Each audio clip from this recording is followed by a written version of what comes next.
Montana Territory, 1874. The first rays of dawn crept over the jagged horizon, painting the big sky country in hues of amber and gold. Garrett Quincy pulled his worn leather gloves tighter and adjusted the brim of his hat against the morning sun.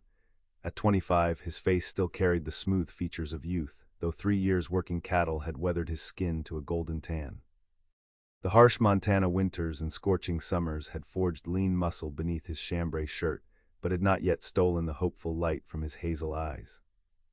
"No man in his right mind builds a future out here," he muttered to himself, a mantra he'd repeated since burying his father 2 winters ago. The words carried across the windswept valley where their modest ranch stood, 15 acres of stubborn dreams his father had christened Promised Land. The irony wasn't lost on Garrett. Promise had been scarce since the war ended. He tightened the cinch on his chestnut mare, checking the saddle bags for the 3rd time. 3 days' ride to Helena meant 3 chances to die, from outlaws, elements, or the 1,000 nameless dangers that claimed solitary riders in the territories. But the cattle needed medicine and his mother's cough was worsening. Some risks couldn't be avoided. Behind him, the small cabin door creaked open. "You're leaving before breakfast again," his mother said, her voice thin as paper. Margaret Quincy had once been beautiful, but grief had hollowed her cheeks and dimmed her eyes. She clutched a shawl around shoulders that seemed too frail to carry the weight of widowhood. "Need to make Helena by nightfall tomorrow," Garrett answered, not meeting her gaze. "Doc Palmer said he'd have the medicine waiting." "Your father would be proud," she said, the words catching slightly. "How you've kept this place running." Garrett's jaw tightened. "Pa was proud of dreams, I'm just being practical." "Dreams kept him alive, son." "Dreams got him killed," Garrett said, more sharply than he intended. His father had died chasing a silver claim, leaving them with debt and an unfinished homestead. "The territory takes more than it gives, Ma." "Always has." "Not always," she whispered, but he pretended not to hear. He mounted in a fluid motion, settling into the saddle with the ease of a man born to it. "I'll be back in a week. Keep the Winchester loaded and the doors barred after dark." "I've been a frontier wife longer than you've been alive, Garrett Quincy," she said with a flash of her old spirit. "I know how to survive." Survival, that was the word that haunted him. Not living, surviving. The distinction had crystallized that terrible night when they'd found his father's body, frozen stiff beside the trail. The frontier demanded everything and promised nothing. A man couldn't afford sentimentality or distraction. Those who dreamed died, those who stayed vigilant lived another day.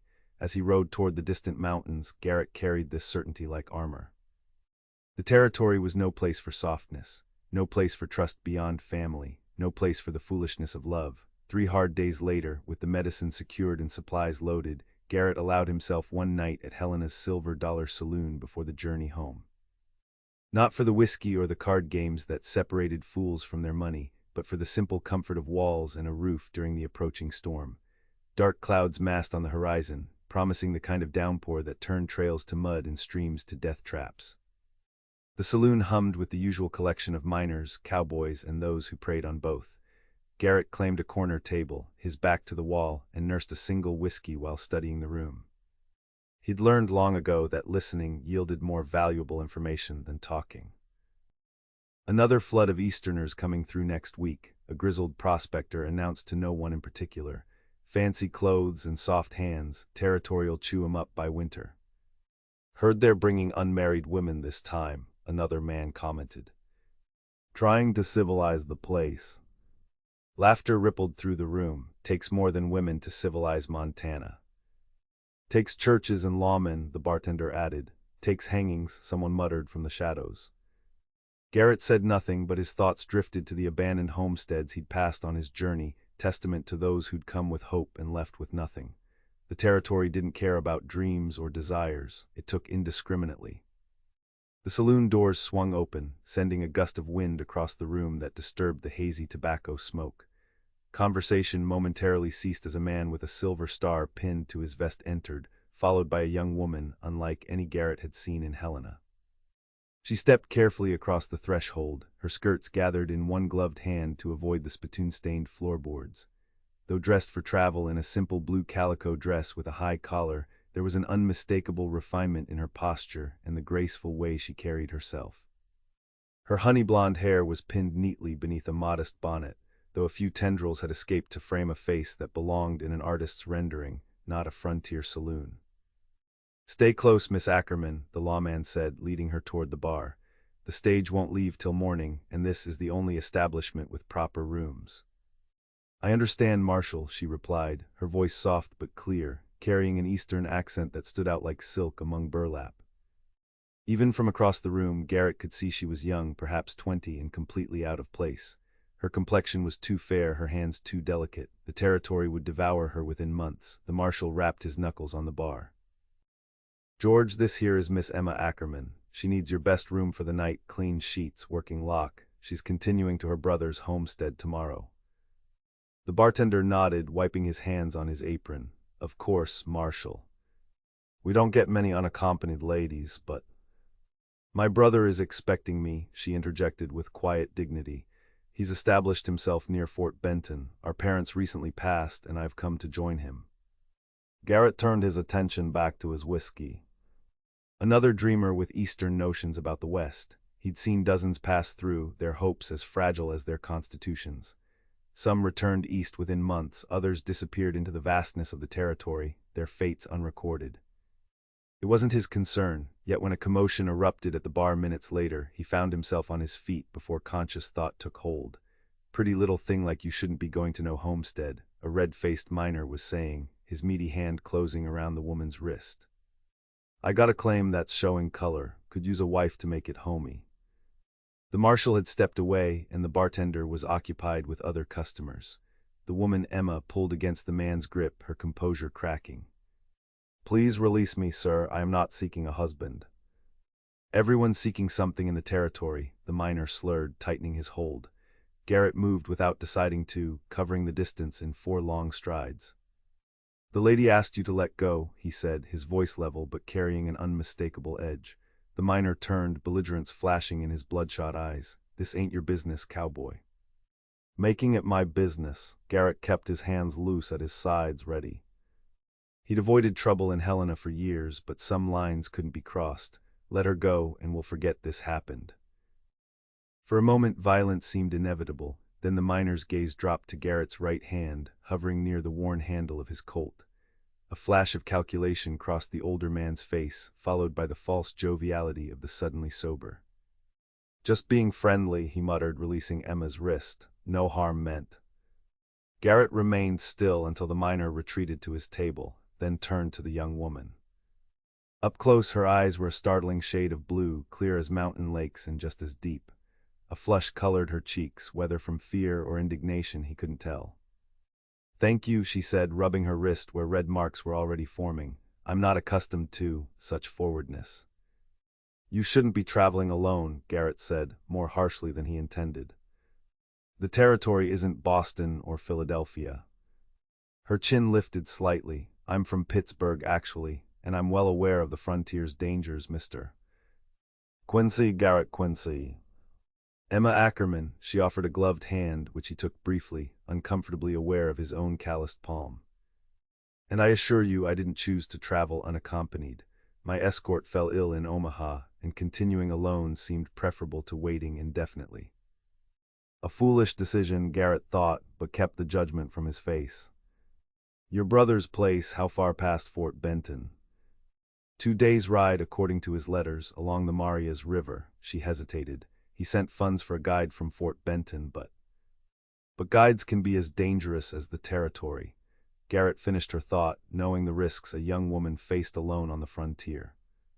Guides who led travelers astray, demanding payment of various kinds. Bandits who preyed on the inexperienced. The elements themselves, indifferent to human vulnerability. Against his better judgment, he found himself saying, "I'm heading back toward Promised Land tomorrow. That's southeast of Fort Benton. I could accompany you part of the way." Surprise widened her eyes. "That's very kind, but I couldn't impose." "It's not kindness," he clarified. "The stage travels 10 miles out of my way before our paths diverge. I'd rather go direct, and you need protection. Simple practicality." She studied him, considering. Her gaze was disconcertingly direct for an Eastern woman. "And how do I know you're trustworthy, Mr. Quincy?"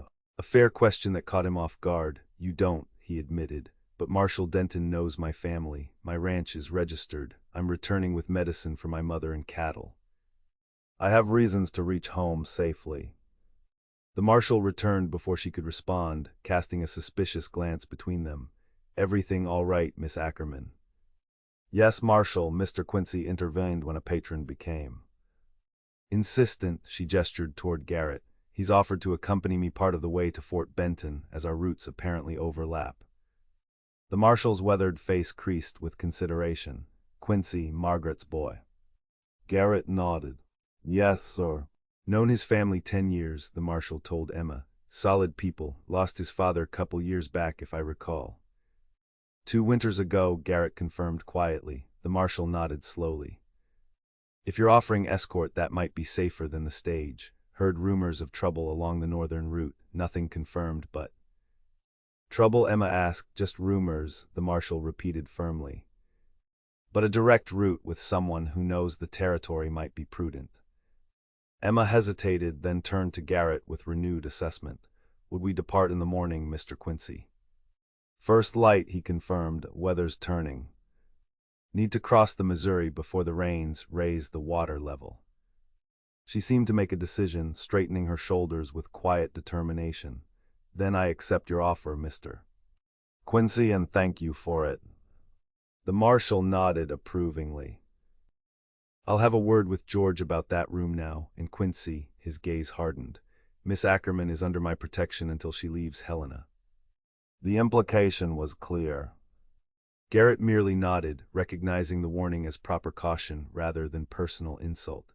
A young woman traveling west was vulnerable in countless ways. The marshal would be neglecting his duty not to ensure her safety. As they parted ways for the evening, Garrett wondered what momentary madness had prompted his offer.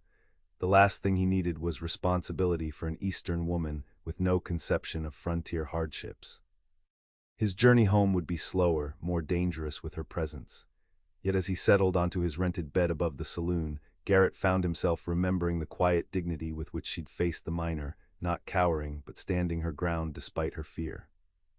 Perhaps there was more steel in Emma Ackerman than her delicate appearance suggested.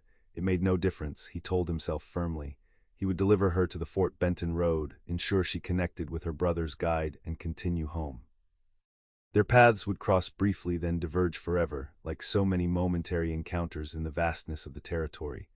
The morning dawned gray and threatening, low clouds hanging over the mountains like a premonition. Garrett loaded the last of his supplies onto the pack horse, checking the tarpaulin covering the medicine and dry goods. Weather was moving in faster than he'd anticipated. They would need to make good time. Emma appeared in the doorway of the Silver Dollar precisely at dawn, transformed from the previous evening. Gone was the travel-worn Eastern lady. In her place stood a woman dressed practically for the journey ahead. She wore a split riding skirt of sturdy brown wool, a white shirtwaist beneath a fitted jacket, and sturdy boots that had clearly been purchased for the frontier. Her honey-blonde hair was braided and pinned beneath a wide-brimmed hat that would offer protection from both sun and rain. Only her face remained unchanged, fair-skinned and delicate, with those remarkable blue eyes that seemed to take in everything at once. She carried a small valise and what appeared to be her brother's letters, clutched protectively in gloved hands. "I hope this is suitable," she said, gesturing to her attire. "I had these made before leaving Pittsburgh, based on advice from my brother's letters." Garrett nodded with grudging approval. At least she hadn't arrived in impractical Eastern fashion. "Your horse riding experience?" "Moderate," she admitted. "I rode in parks and occasionally in the countryside. Nothing like frontier trails. The mare I've arranged is gentle but sure-footed. Follow my lead on difficult terrain and speak up if you need rest." He secured her valise to the pack horse, noting how light it was. "Limited baggage is wise." "I sent trunks ahead months ago," Emma explained. "My brother arranged for them to be held at Fort Benton until my arrival." Practical again, Garrett thought with mild surprise. Perhaps this wouldn't be the ordeal he'd anticipated. The marshal appeared to see them off, providing Emma with a small Derringer pistol despite her protests. "Territory law says even ladies have the right to protection," he insisted. "Keep it in your pocket, hopefully you'll never need it." They departed Helena as the town was still waking, hooves echoing on the muddy main street. Emma sat straight in her saddle, adapting to the mare's gait with more skill than Garrett had expected. She kept pace without complaint as they left the scattered buildings behind and entered the vast openness of the Montana landscape. For the first hour, they rode in silence, Garrett setting a steady pace that would cover ground without exhausting the horses. The sky continued to darken, and the air held the metallic scent of approaching rain. He estimated they had perhaps 5 hours before the storm broke, enough time to reach the river crossing if they maintained speed. "Is it always this vast?" Emma finally asked, her voice barely audible above the wind. Garrett glanced over. Her expression held none of the fear he'd expected, only wonder as she gazed at the endless rolling plains stretching toward distant mountains. "This is nothing," he said. "Wait until we reach the high country. You can see for 50 miles on a clear day." "It's beautiful," she murmured, "intimidating but beautiful. My brother's letters attempted to describe it, but words seem insufficient." "Beauty doesn't make it any less dangerous," Garrett cautioned, uncomfortable with her admiration. The territory's beauty was part of its deception, luring people in with grandeur before revealing its treachery. "Few worthwhile things are without danger, Mr. Quincy." Her gaze met his briefly. "Including people, I imagine." The comment, delivered so casually, startled him. Before he could formulate a response, she continued, "My brother writes that ranchers and homesteaders must rely on each other out here." "Is that your experience?" Garrett frowned. "Some do. My father believed in community. I believe in self-reliance." "And has that served you well?" "I'm still breathing," he said shortly. "Many aren't." She fell silent then, seemingly absorbing his words. The quiet stretched between them as the terrain gradually changed, the trail beginning its slow descent toward the Missouri River Valley. Dark clouds continued to gather, and the wind strengthened, carrying the first hints of rainfall. They stopped briefly at midday to rest the horses and eat a simple meal of jerky and hardtack. Emma accepted the provisions without complaint, though Garrett noticed her surreptitiously stretching her legs when she thought he wasn't looking. Eastern muscles, unused to hours in the saddle. "We need to reach the crossing before the storm breaks," he said, checking the sky. "River rises fast with rain. Once across, there's an abandoned way station where we can shelter overnight." Emma nodded, returning to her mare without protest. As she mounted, Garrett noticed her wince slightly but make no comment about discomfort. The stoicism surprised him. Most Easterners he'd encountered complained endlessly about frontier hardships. They rode harder through the afternoon, the landscape growing more dramatic as they approached the river. The trail narrowed, winding between rocky outcroppings and stands of pine. Emma kept pace, handling the more challenging terrain with focused attention. "Your brother's homestead," Garrett said as they navigated a particularly steep section. "What's he raising?" "Cattle primarily," Emma replied, carefully guiding her mare around a fallen log. "He acquired a small herd 2 years ago. Before that, he trapped and traded. The letters suggest he's doing well." "The Marias region has good grazing land," Garrett acknowledged. "If he started before the rush, he might have secured decent water rights." He mentioned conflicts with other settlers over water access, she said. "Is that common?" "Water means life out here. Men kill for it regularly." Her expression sobered. He didn't elaborate on the dangers in his letters. "I suspect he was protecting me from worry." "Or ensuring you'd still come," Garrett said bluntly. To his surprise, she laughed, a genuine sound that seemed to brighten the darkening day. "You have a remarkably unvarnished way of speaking, Mr. Quincy." "Territory doesn't reward pretty words." "Perhaps not," she agreed, "but honesty has its own value. I'd rather know the difficulties ahead than be sheltered from them." Before Garrett could respond, a distant rumble of thunder rolled across the sky. The horses shifted nervously, sensing the approaching storm. "We need to move faster," he said, abandoning the conversation. "River's less than an hour ahead if we push." They urged the horses to a steady trot, racing against the darkening clouds.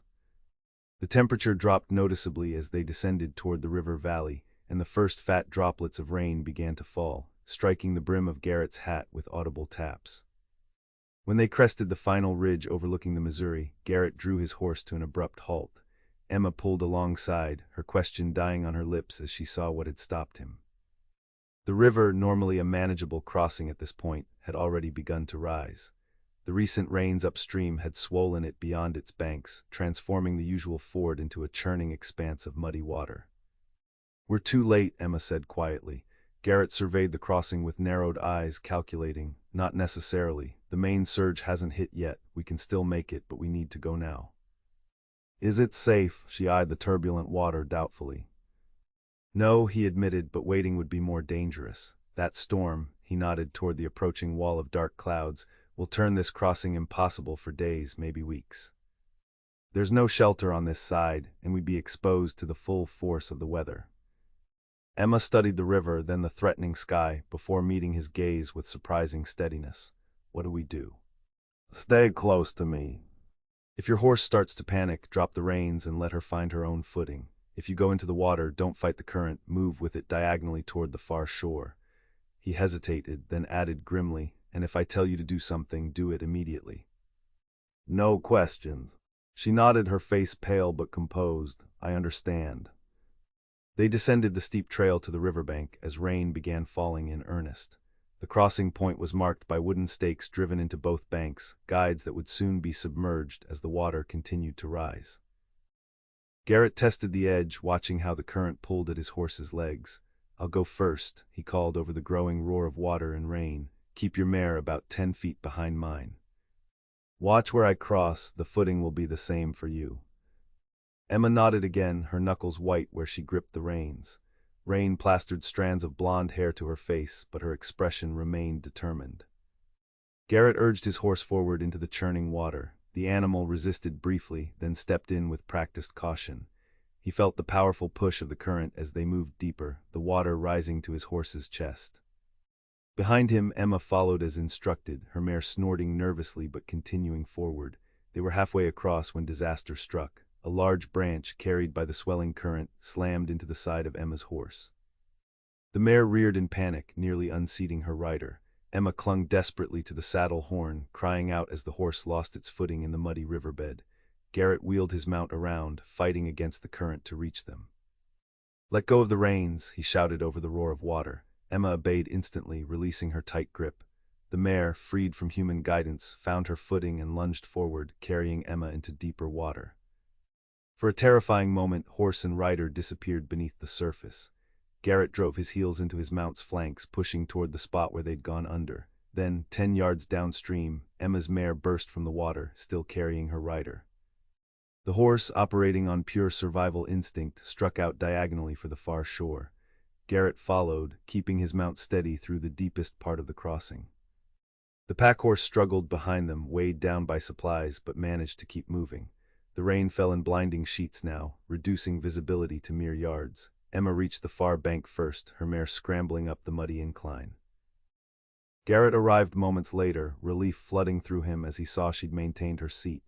She was drenched to the skin, her face pale with shock, but appeared uninjured.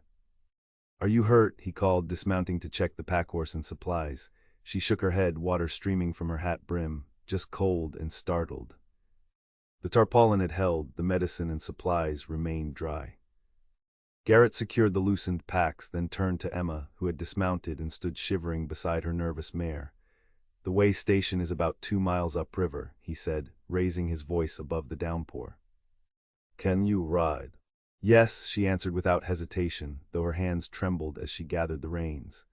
They remounted and pushed on through the intensifying storm, following a faint trail that paralleled the river. Emma rode silently, her posture rigid with cold and effort. Garrett found himself glancing back frequently, expecting to see her faltering, but she maintained pace despite her obvious discomfort. The abandoned way station appeared through the curtain of rain just as daylight began to fade, a sturdy log structure that had once served as a stopping point for travelers along the river route. Its former occupants had left years ago, but the building remained sound, its roof intact. Garrett dismounted quickly, leading the horses to the lean-to shelter attached to the main cabin. "Get inside," he told Emma. "There should be a fireplace and dry wood." She slid from her saddle with noticeable stiffness, her sodden clothes hanging heavily. Without complaint, she took her valise and made her way to the cabin door while Garrett tended to the horses. By the time he entered the cabin, stamping mud from his boots, Emma had located the woodpile and was attempting to build a fire in the stone hearth. Her hands shook with cold, making the task difficult. Wordlessly, Garrett knelt beside her, taking the flint striker from her numbed fingers. Within minutes, he had a small flame catching on the dry kindling. "You should change into dry clothes," he said, feeding larger pieces of wood into the growing fire. "I'll see to the supplies." Emma nodded gratefully, retrieving her valise. "I'll need a moment of privacy." Garrett returned to the lean-to, giving her time to change while he unloaded their necessities for the night. The storm showed no signs of abating, rain hammering against the wooden roof with percussive intensity. They would be confined to the station until morning at least. When he returned, arms laden with supplies, Emma had changed into a simple gray dress with a high collar. She'd removed her soaked boots and stockings, leaving them near the fire to dry, and had unwound her braid to let her hair dry as well. The golden mass hung down her back, already beginning to form loose waves as it dried in the heat from the growing fire. She looked younger, more vulnerable without her practical travel attire, a reminder of just how out of place she was in the harsh territory. Yet she moved with purpose, having arranged their limited seating options near the fire and found a battered kettle in the cabin's sparse furnishings. "There's a rain barrel outside the back door," she explained. "I thought tea might help warm us if you have any among your supplies." Garrett nodded, setting down his burden. "Coffee, not tea. But it'll serve the purpose." They worked in companionable silence, establishing a makeshift camp within the cabin's single room. Garrett contributed coffee and jerky from his supplies. Emma produced a small packet of hard biscuits that had somehow remained dry in her valise. As darkness settled outside and the storm continued its assault, they sat before the fire, the hot coffee restoring warmth to their bodies. The cabin's shadows danced with the flickering firelight, creating an intimate enclosure against the wilderness beyond the walls. "Thank you," Emma said after a long silence. "For your quick action at the river. I fear I might have been swept away without your guidance." Garrett shrugged uncomfortably. "Anyone would have done the same." "We both know that's not true," she countered softly. "Many would have considered me a burden not worth the risk." He couldn't argue with her assessment. The territory bred a certain hardness in men, a calculation of survival that often excluded helping others. His father had been different, always extending aid to travelers and neighbors alike. Garrett had considered it weakness until the day they'd needed help themselves, and those same neighbors had arrived without hesitation to assist in the search for his father's body. "Your writing was better than expected," he offered instead. "Most Easterners would have panicked completely." A small smile touched her lips. "Is that a compliment, Mr. Quincy?" "I believe it might be the first you've offered." Despite himself, Garrett felt an answering smile form. "Don't become accustomed to them. They're rare in my vocabulary." "So I've noticed." Her expression grew more serious. "May I ask about your ranch, Promised Land? That's an unusual name."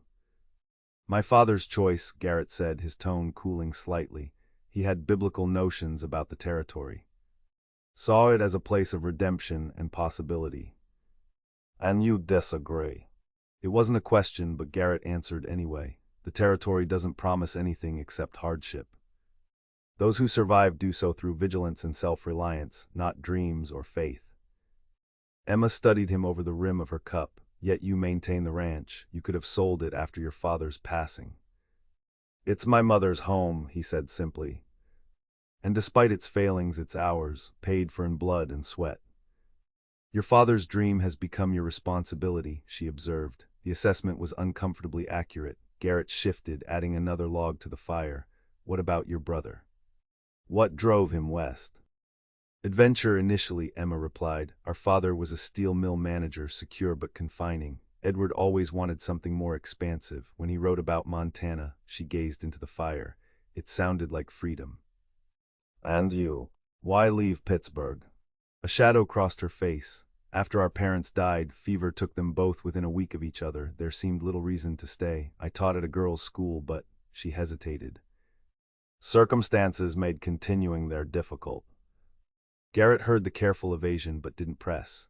Everyone who came west carried something they were leaving behind, some burden or sorrow that made starting over appealing despite the dangers. Your brother will have his hands full protecting you out here, he said instead. To his surprise, Emma laughed, a genuine sound that transformed her face. Edward has been protecting me since we were children, Mr. Quincy. I suspect that's partly why he urged me to join him. My brother has many admirable qualities, but he has never quite understood that I am capable of making my own decisions. The territory is different from Pittsburgh, Garrett cautioned. Women here face dangers beyond anything in eastern cities. I'm well aware, she said, her amusement fading, but I'd rather face those dangers directly than live confined by others' expectations of proper womanhood. She set down her cup with deliberate care.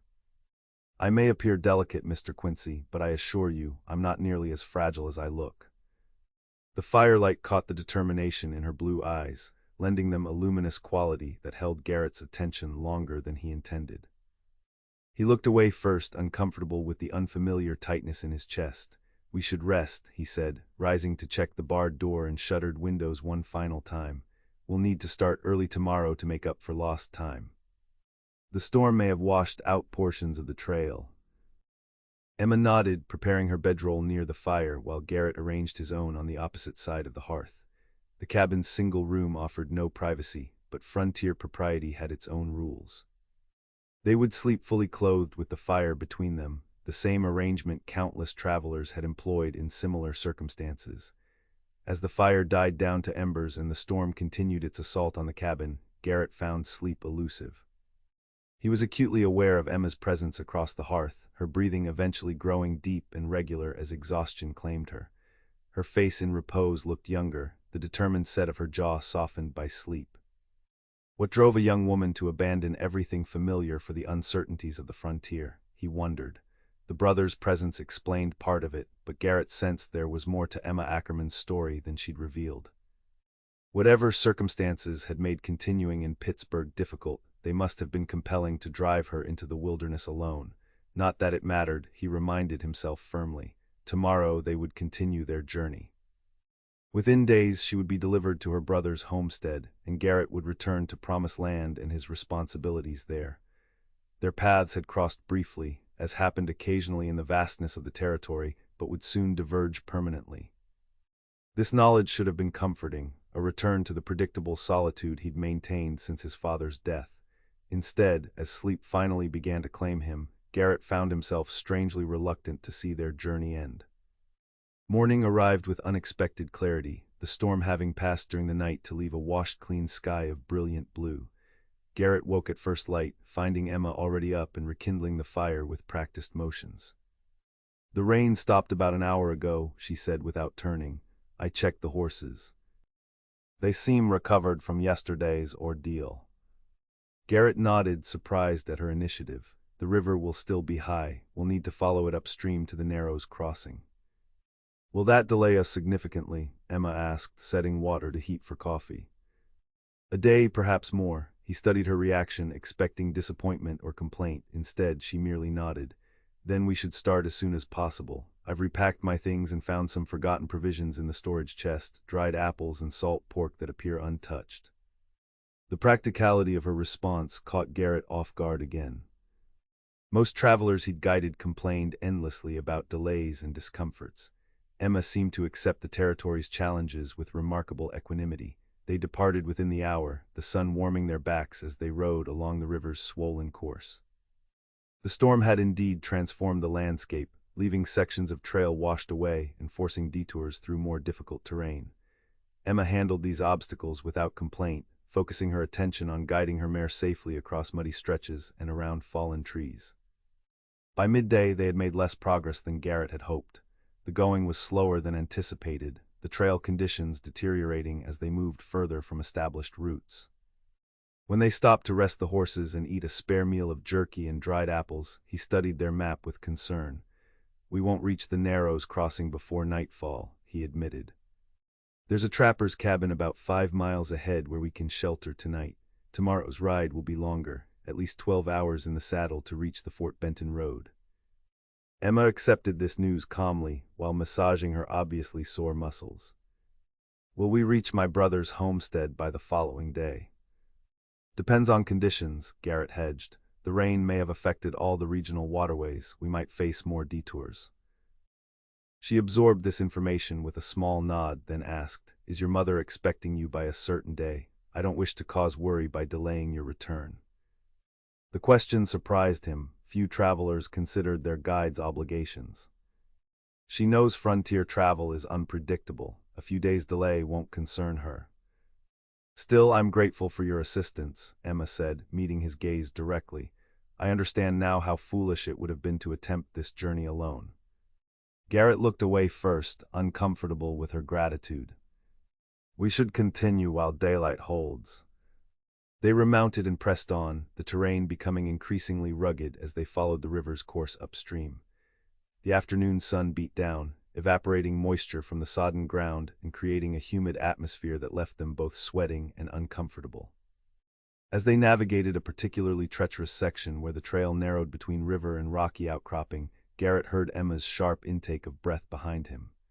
He turned to see her mare stumble slightly on loose shale, recovering its footing but clearly favoring its right foreleg. He dismounted immediately, moving to examine the horse. Emma slid from the saddle with surprising grace, her concern evident. "Is she injured?" she asked, hovering anxiously. Garrett ran practiced hands along the mare's leg, feeling for heat or swelling. "Stone bruise, most likely. Nothing broken, but she shouldn't carry weight for the rest of the day." He straightened, calculating.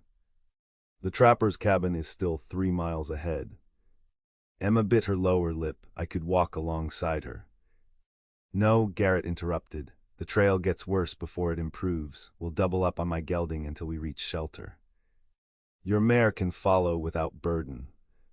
He expected hesitation or embarrassment at the intimate arrangement, but Emma merely nodded, practical again in the face of necessity.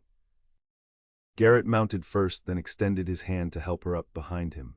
She settled against his back with minimal awkwardness, her hands resting lightly at his waist. "Comfortable?" he asked, hyper-aware of her proximity. "Yes," she answered, though he felt the slight tension in her posture. "Please proceed whenever you're ready." They continued at a slower pace, the gelding carrying their combined weight with steady determination. Emma's mare followed on a lead rope, limping slightly but moving without additional distress. The altered arrangement created an unexpected intimacy. Emma pressed close against Garrett's back, her breath occasionally warm against his neck when the trail forced them to lean into turns. "Have you lived your entire life in the territory?" she asked after a period of silence, her voice close to his ear. "Since I was 12, he answered, focusing on the trail ahead rather than the disconcerting warmth of her presence. "My father brought us from Missouri after the war, wanted a fresh start." "And your mother, was she supportive of the move?" Garrett considered the question. She followed him. Women didn't have much choice in those days. "Some still don't," Emma murmured, so quietly he barely heard her. Then more clearly, "Do you have siblings?" "Had a brother, died of fever our second winter here." The old pain surfaced briefly, then subsided, familiar territory. "You?" "Just Edward," she said. "We're 18 months apart in age." "He's 30 now." Which made her 28 or 29, Garrett calculated, older than he'd initially estimated. Her delicate features and composed manner had suggested youth, but there was a maturity in her conversations that made more sense with this revelation. "You never married," he observed, then immediately regretted the personal nature of the comment. Emma was silent for a moment before responding. "No, there was an engagement, briefly, but circumstances intervened." The careful phrasing suggested a story, but Garrett didn't press. Everyone carried secrets in the territory, histories best left unclaimed. Whatever had happened in Pittsburgh, Emma Ackerman had chosen to leave it behind. They reached the trapper's cabin an hour before sunset, a crude but solid structure nestled against a rocky hillside. Unlike the way station, this shelter showed signs of occasional use, a woodpile stacked neatly against the outer wall, a cleared path to the nearby stream. Garrett helped Emma dismount, trying to ignore the brief contact of her hands on his shoulders. "Rest inside while I tend to the horses. There should be supplies. Trappers maintain these cabins through unspoken agreement." Emma nodded gratefully, stretching her obviously stiff muscles before retrieving her valise from the packhorse. As she disappeared inside, Garrett turned his attention to the animals, grateful for the familiar routine of unsaddling, watering, and examining hooves. The mare's stone bruise appeared minor. A night's rest would likely resolve the worst of it. When he entered the cabin, arms laden with their essential supplies, Garrett found Emma had already started a fire and was examining the cabin's modest stores. The single room was smaller than the way station, with a narrow bed frame against one wall and minimal furnishings, a rough-hewn table, 2 stools, and open shelving holding an assortment of tools and provisions. "There's salt, coffee, and beans," she reported, "and a kettle in better condition than the last one. I've set water to boil." Garrett nodded, depositing their supplies on the table. "The mare should recover by morning. We can resume normal riding arrangements." "That's good news," Emma said, though her tone held no particular relief at the prospect of no longer sharing his mount. She busied herself with preparations for their evening meal, a simple affair of beans supplemented with salt pork from their own supplies. As night fell and they finished eating, the cabin's close quarters became increasingly apparent. Unlike the way station, the trapper's shelter offered no space for separate bedrolls. The single narrow bed was barely adequate for one person, let alone 2 travelers maintaining proper distance. Emma solved the dilemma with practical directness. "You should take the bed," she said, arranging her bedroll on the floor near the hearth. "You're doing the majority of the physical work guiding us." "I can't allow that," Garrett protested. "The floor is perfectly acceptable," she interrupted firmly. "I insist, Mr. Quincy. Your well-being affects our joint safety more directly than mine." The logic was sound, if uncomfortable. After brief resistance, Garrett acquiesced, though he removed only his boots before stretching out on the narrow bed. Emma similarly maintained her clothing, arranging her skirts modestly around her bedroll. Sleep proved elusive again, despite physical exhaustion. The cabin's intimate dimensions amplified every sound: Emma's quiet breathing, the occasional shifting of her position on the hard floor, the crackle of the fire as it slowly died down to embers. Garrett found himself acutely aware of her presence mere feet away, her blonde hair glinting in the fading firelight where it had come loose from its braid. "Mr. Quincy," her voice came softly through the darkness. "Are you awake?" He considered pretending sleep, then abandoned the notion. "Yes." "May I ask you something personal?" The question hung between them, dangerous in the intimate darkness. "You can ask," he answered cautiously. A rustling indicated she had turned toward him, though he could barely make out her features in the dim light. "What happened to your father? You mentioned he passed 2 winters ago." Garrett's jaw tightened reflexively. He rarely discussed his father's death, even with his mother. The memory remained raw, not just the loss, but the manner of it.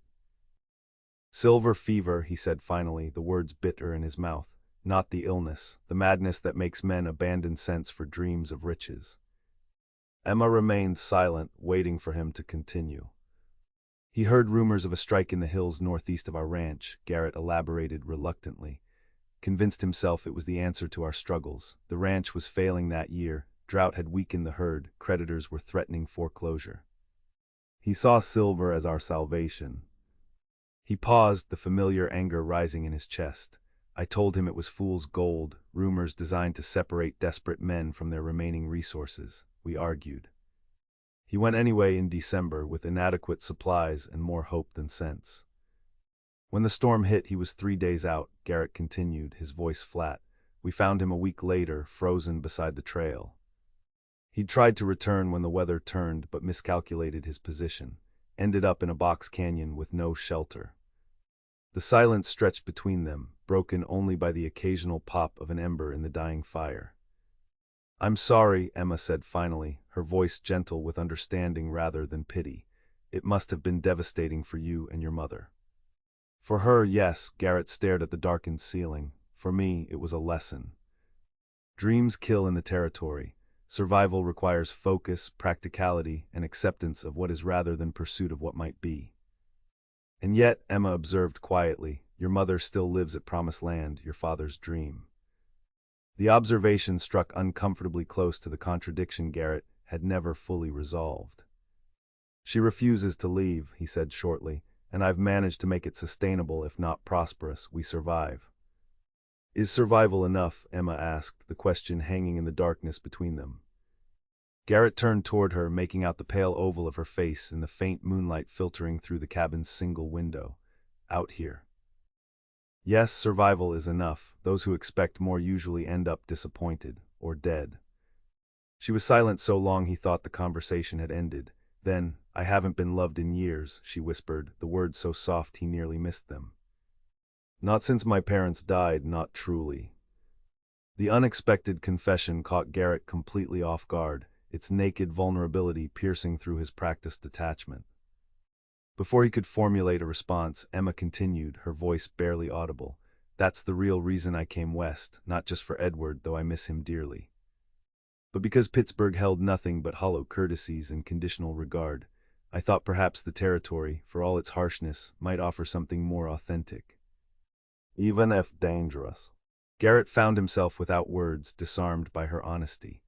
The admission revealed a loneliness that echoed his own unacknowledged isolation, the emptiness of days filled with work and duty, but devoid of deeper connection. "You should sleep," he said finally, retreating to practicality. "Tomorrow will be demanding." "Yes," she agreed, turning away. "Forgive my inappropriate confidences. Darkness sometimes loosens the tongue unwisely." He wanted to tell her there was nothing to forgive, that her words had touched something long dormant within him. Instead, he remained silent, listening as her breathing eventually deepened into sleep. Garrett lay awake far longer, her whispered confession replaying in his mind. "I haven't been loved in years." The simple truth of it haunted him because he recognized its reflection in his own existence. Since his father's death, he had maintained promised land through grim determination and relentless work, allowing no space for softer emotions or deeper connections. His relationship with his mother had become functional rather than affectionate, both of them moving through days defined by necessity rather than warmth. It was safer that way, he had convinced himself. Emotional attachments created vulnerability, and vulnerability was deadly in the territory. Yet lying in the darkness, acutely aware of Emma's presence mere feet away, Garrett found himself questioning whether survival alone was truly enough. The thought troubled him until exhaustion finally pulled him into uneasy sleep. Dawn arrived with a sky of perfect clarity, the world washed clean by the recent storms. Garrett woke to find Emma already up and dressed, her hair neatly braided and pinned beneath her hat. She had rekindled the fire and was preparing coffee, moving with quiet efficiency around the small cabin. "The mare seems recovered," she reported, handing him a steaming cup.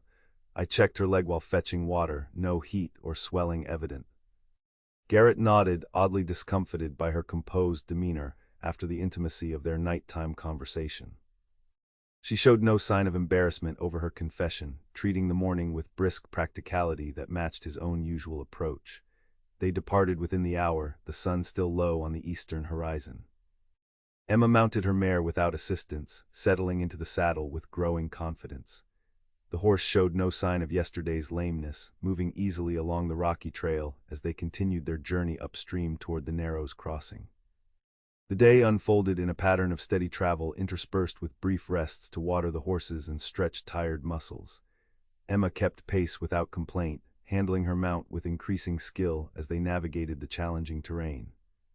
Conversation remained minimal and practical, observations about the trail, estimates of distance, occasional questions about landmarks. By mid-afternoon they reached the Narrows, a section where the river constricted between high rocky banks, creating a crossing point narrow enough to bridge with fallen logs. Previous travelers had maintained the crude structure, replacing logs as necessary to ensure passage during high water. "We'll cross one at a time," Garrett instructed, dismounting to examine the makeshift bridge. The logs seemed secure, but best not to test them with too much weight at once. Emma nodded, watching as he led his gelding carefully across the narrow span. The horse resisted initially, snorting at the rushing water visible between the logs, but Garrett's calm insistence eventually prevailed. The packhorse followed with similar reluctance. Once safely across, Garrett secured both animals to a nearby tree and returned to the midpoint of the bridge, ready to assist if needed. "Take it slowly," he called to Emma. "Keep the reins loose so she can find her own footing." Emma approached the crossing with visible trepidation but determined focus. Her mare balked at the bridge's edge, rolling her eyes at the rushing water below. After several unsuccessful attempts to urge the horse forward, Emma dismounted. "I'll lead her across," she called to Garrett, gathering the reins close to the bridle. "Wait," he began, but she had already stepped onto the bridge, speaking soothingly to the nervous animal. To Garrett's surprise, the mare followed, picking her way delicately across the logs.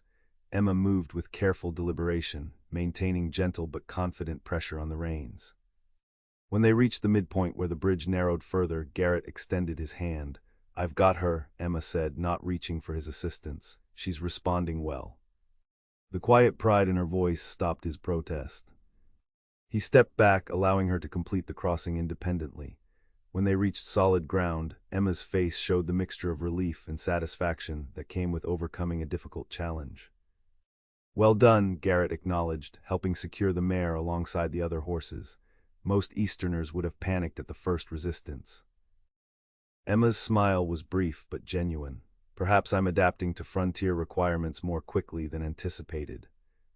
The observation carried no smugness, only honest assessment. Garrett found himself nodding in agreement.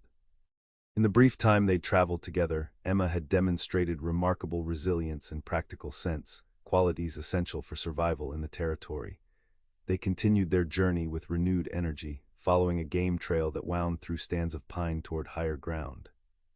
By late afternoon, they had left the river valley behind and entered rolling grasslands that stretched toward distant mountains. The landscape opened around them in breathtaking vastness, the late sun gilding the prairie grasses to gold. "We'll reach the Fort Benton road by mid-morning tomorrow," Garrett informed her as they made camp for the evening in a sheltered hollow. "From there, it's another day's ride to the junction where your brother's guide should meet you." Emma nodded, her expression unreadable as she arranged kindling for their fire. "And then you'll continue to Promised Land." "Yes, about a day and a half southeast from the junction." She worked in silence for a moment, focused on striking sparks into the dry tinder. When the flames caught, she looked up, firelight illuminating her face. "I wish to thank you, Mr. Quincy, for your guidance these past days. I've learned more about survival in the territory than any letter or book could have taught me." The formal gratitude created an unexpected distance between them, as though she were already preparing for their imminent separation. Garrett found the sensation discomfiting. "You've been a less troublesome traveling companion than expected," he offered, the words inadequate to express the growing respect he felt for her adaptability and determination. Emma smiled slightly. "High praise indeed, coming from you." As darkness settled around their camp, they shared another simple meal, conversation drifting to safer topics: the changing landscape, the likely conditions of the Fort Benton road, the preparations Emma's brother might have made for her arrival. The intimate confession of the previous night seemed forgotten, or at least carefully set aside by mutual unspoken agreement. Yet as they settled into their bedrolls beneath the vast canopy of stars, Garrett found himself acutely aware of Emma's presence a careful distance away. Their journey was drawing to its inevitable conclusion.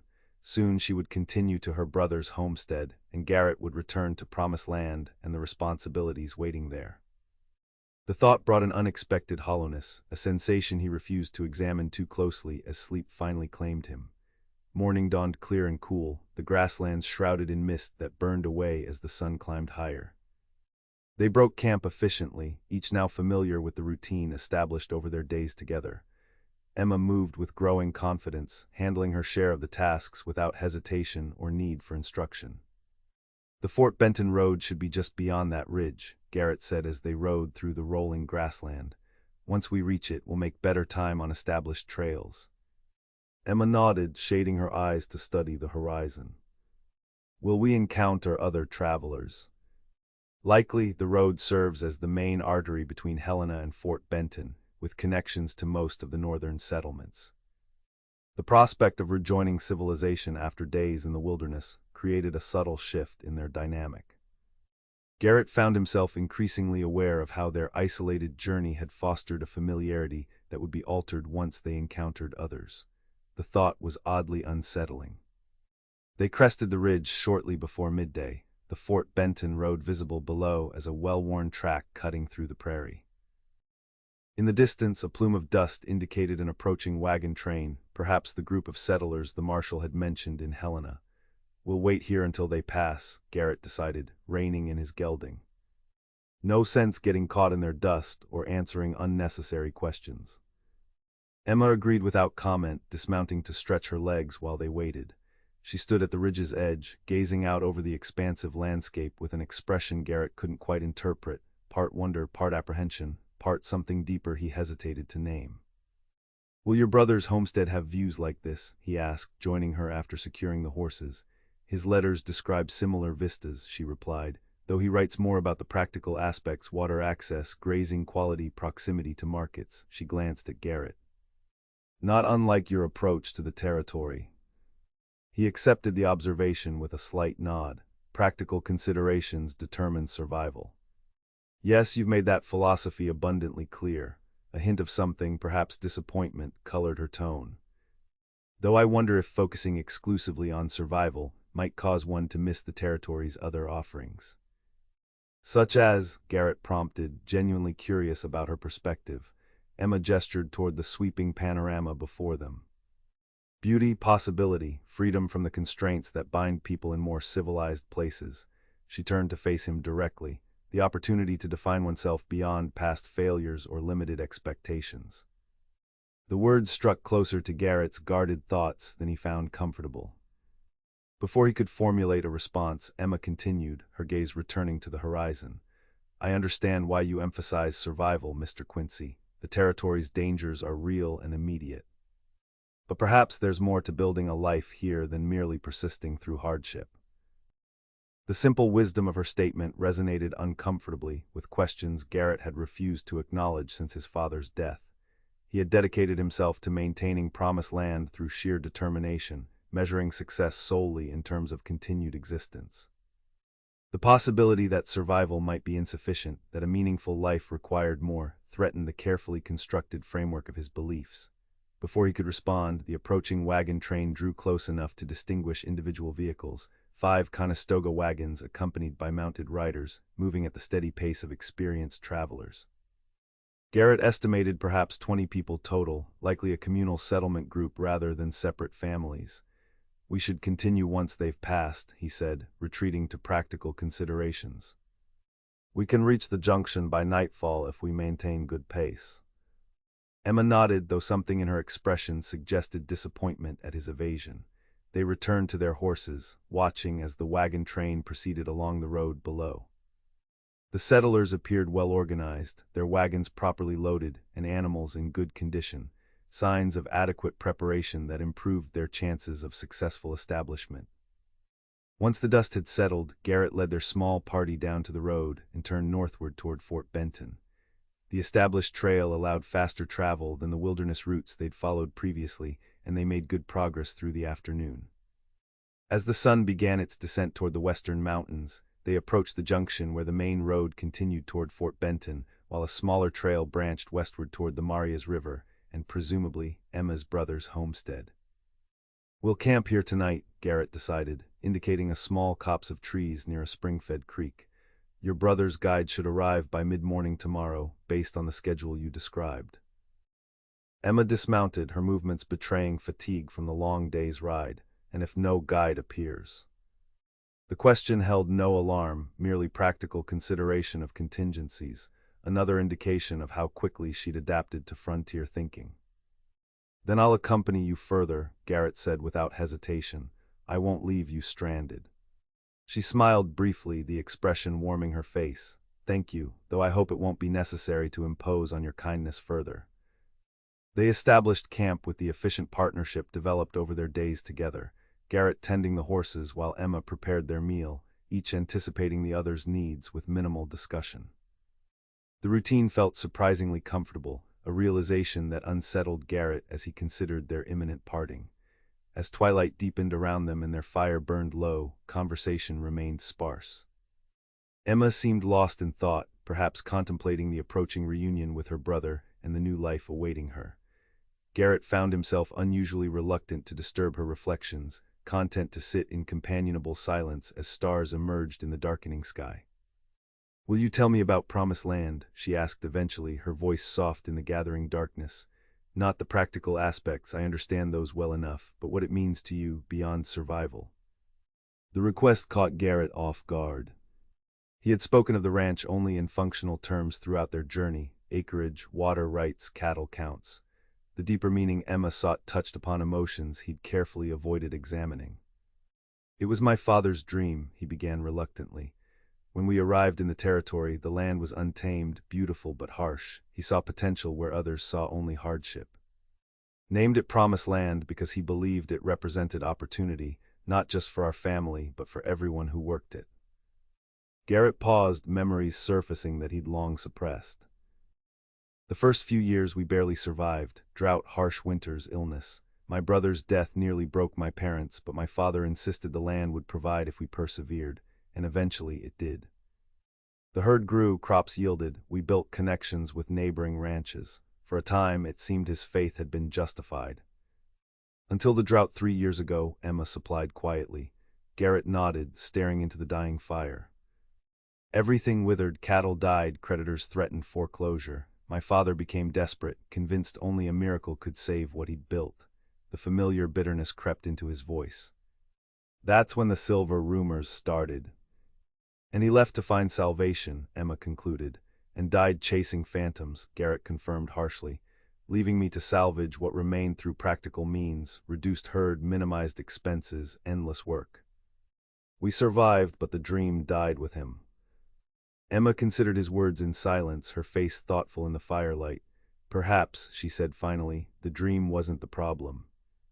Perhaps it was believing that dreams alone could overcome reality without the balance of practical effort. The observation struck Garrett with unexpected force. He had rejected his father's vision entirely after his death, viewing it as dangerous delusion. The possibility that the flaw lay not in the dream itself, but in its execution, challenged his established narrative.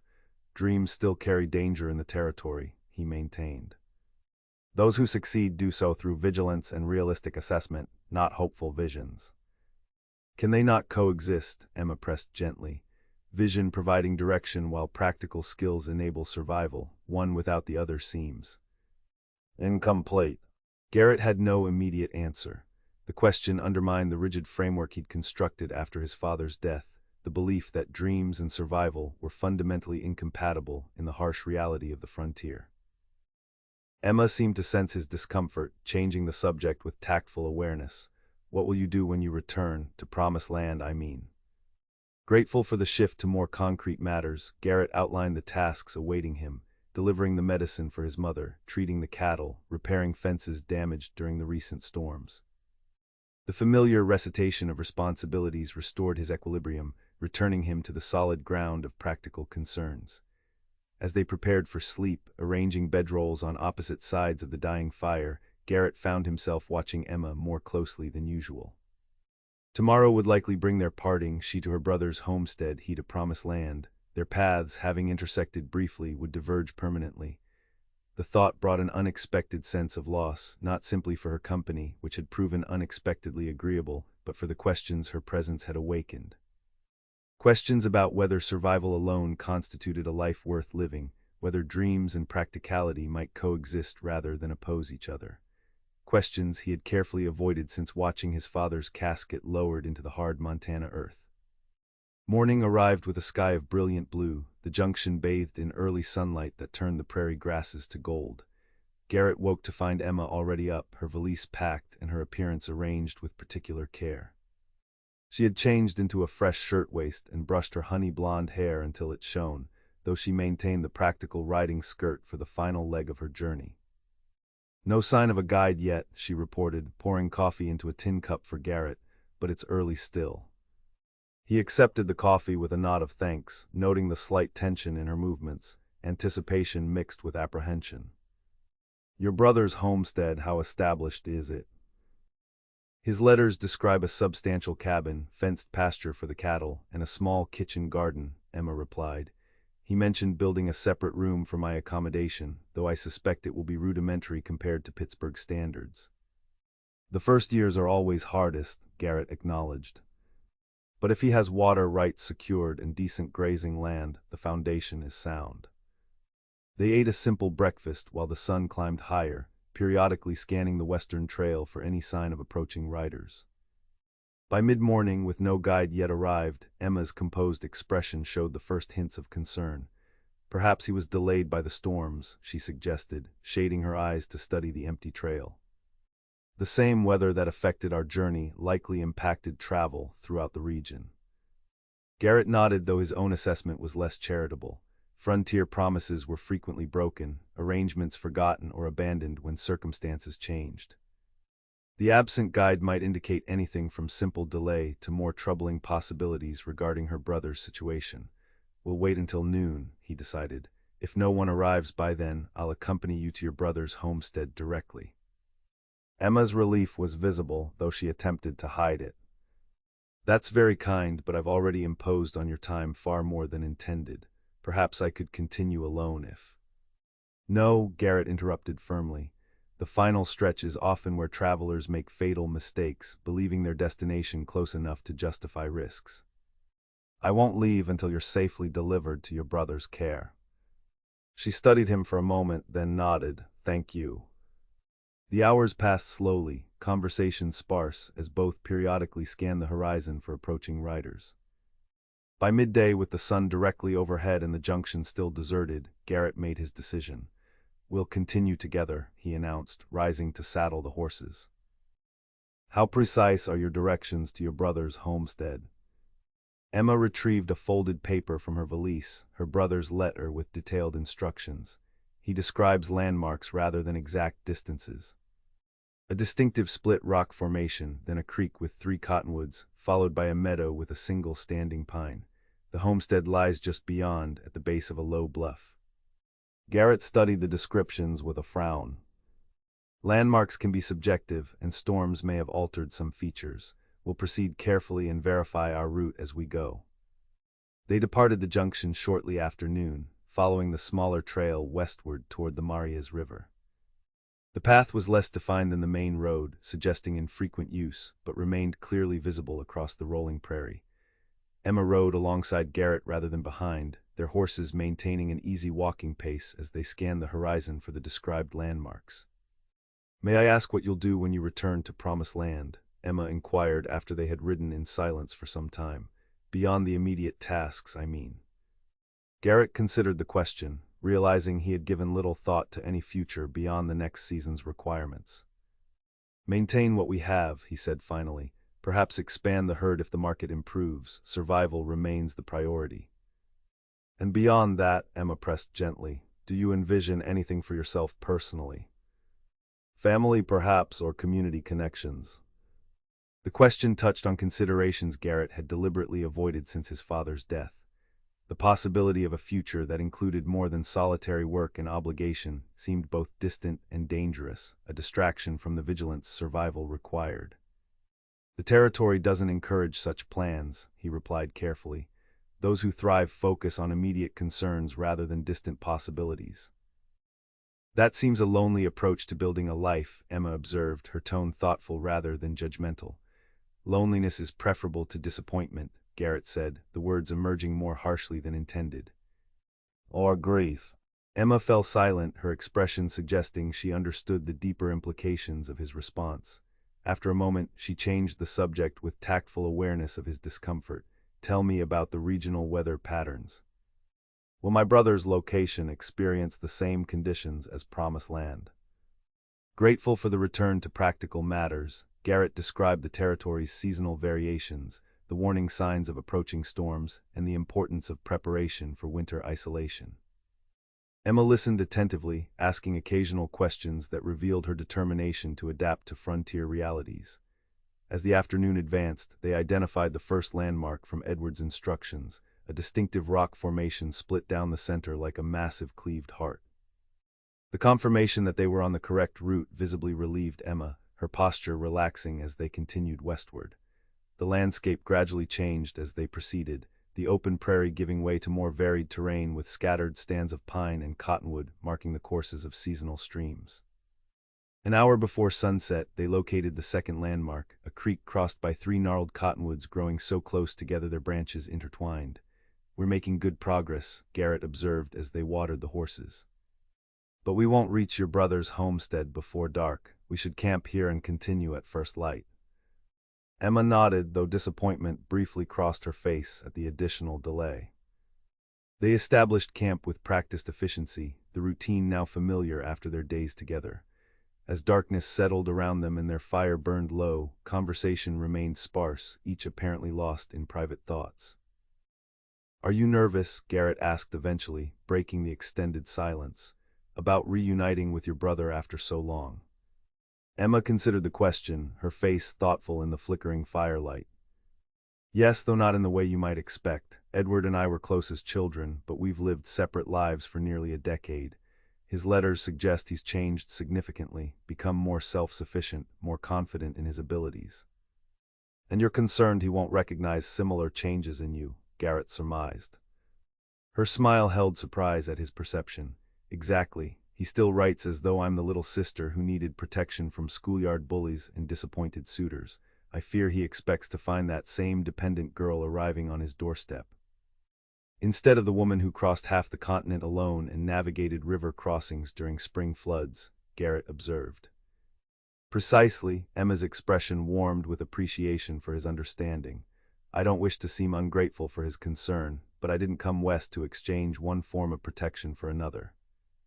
I came to build something of my own, alongside him but not beneath his authority.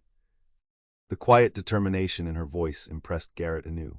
Most Eastern women arrived in the territory clinging to familiar dependencies, unprepared for the self-reliance frontier life demanded. Emma seemed to embrace the challenge, viewing it as opportunity rather than hardship. Your brother will adjust, he found himself saying with unexpected conviction. The territory doesn't permit fixed expectations to survive unchanged. Reality forces adaptation. I hope you're right, she replied softly.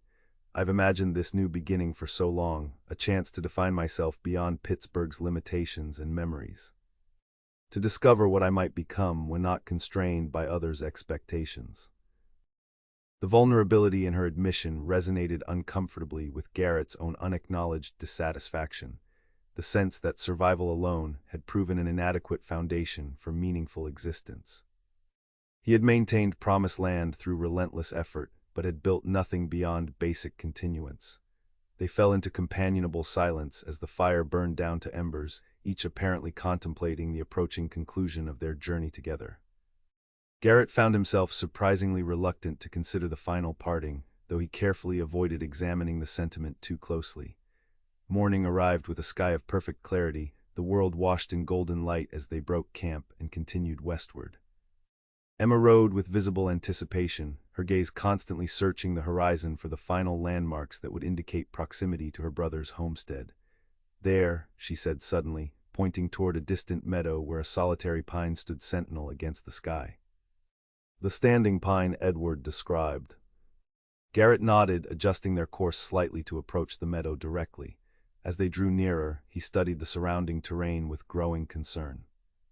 The area showed signs of recent disturbance, grass trampled by multiple horses, the remnants of a large campfire, discarded provisions suggesting hasty departure.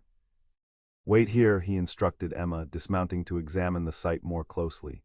She followed despite his direction, her expression anxious as she surveyed the scene. What does this mean? Could it be hunters or travelers passing through? Garrett crouched to examine the hoofprints, noting their depth and pattern. Too many horses for casual travelers, at least 6, possibly more, heavily laden. He picked up a discarded tin can, studying the manufacturer's stamp. Army provisions, likely a military patrol or possibly Indian agents. Is that cause for concern? Emma asked, her composure slipping slightly. Not necessarily, Garrett hedged, though his instincts suggested otherwise. Multiple government representatives in this region, away from established routes, indicated unusual circumstances. Let's continue toward your brother's homestead. It should be just beyond the rise according to his directions. They remounted and proceeded cautiously, following a well-worn trail that wound through scattered pines toward a low bluff visible in the distance. As they crested a gentle rise, the homestead came into view in the small valley below, a substantial log cabin with attached barn, fenced pasture containing perhaps 20 head of cattle, and the beginnings of a kitchen garden now overgrown with weeds. No smoke rose from the chimney, no movement disturbed the peaceful scene. The place had the unmistakable stillness of abandonment. Emma drew a sharp breath, her hands tightening on the reins. Something's wrong. Edward would be expecting me. He would be watching for travelers. Stay close, Garrett instructed, his hand moving instinctively toward his rifle. We'll approach carefully. They descended into the valley at a walk, both scanning the homestead for any sign of recent activity. As they drew closer, Garrett noted additional concerning details, the cabin door standing partially open, unchopped wood by the splitting block beginning to weather, water trough for the cattle running low though the animals appeared adequately fed. "Edward," Emma called as they approached the cabin.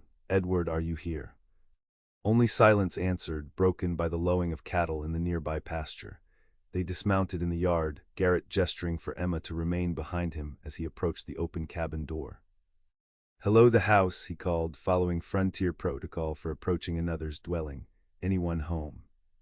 When no response came, he pushed the door fully open, hand resting on his holstered revolver.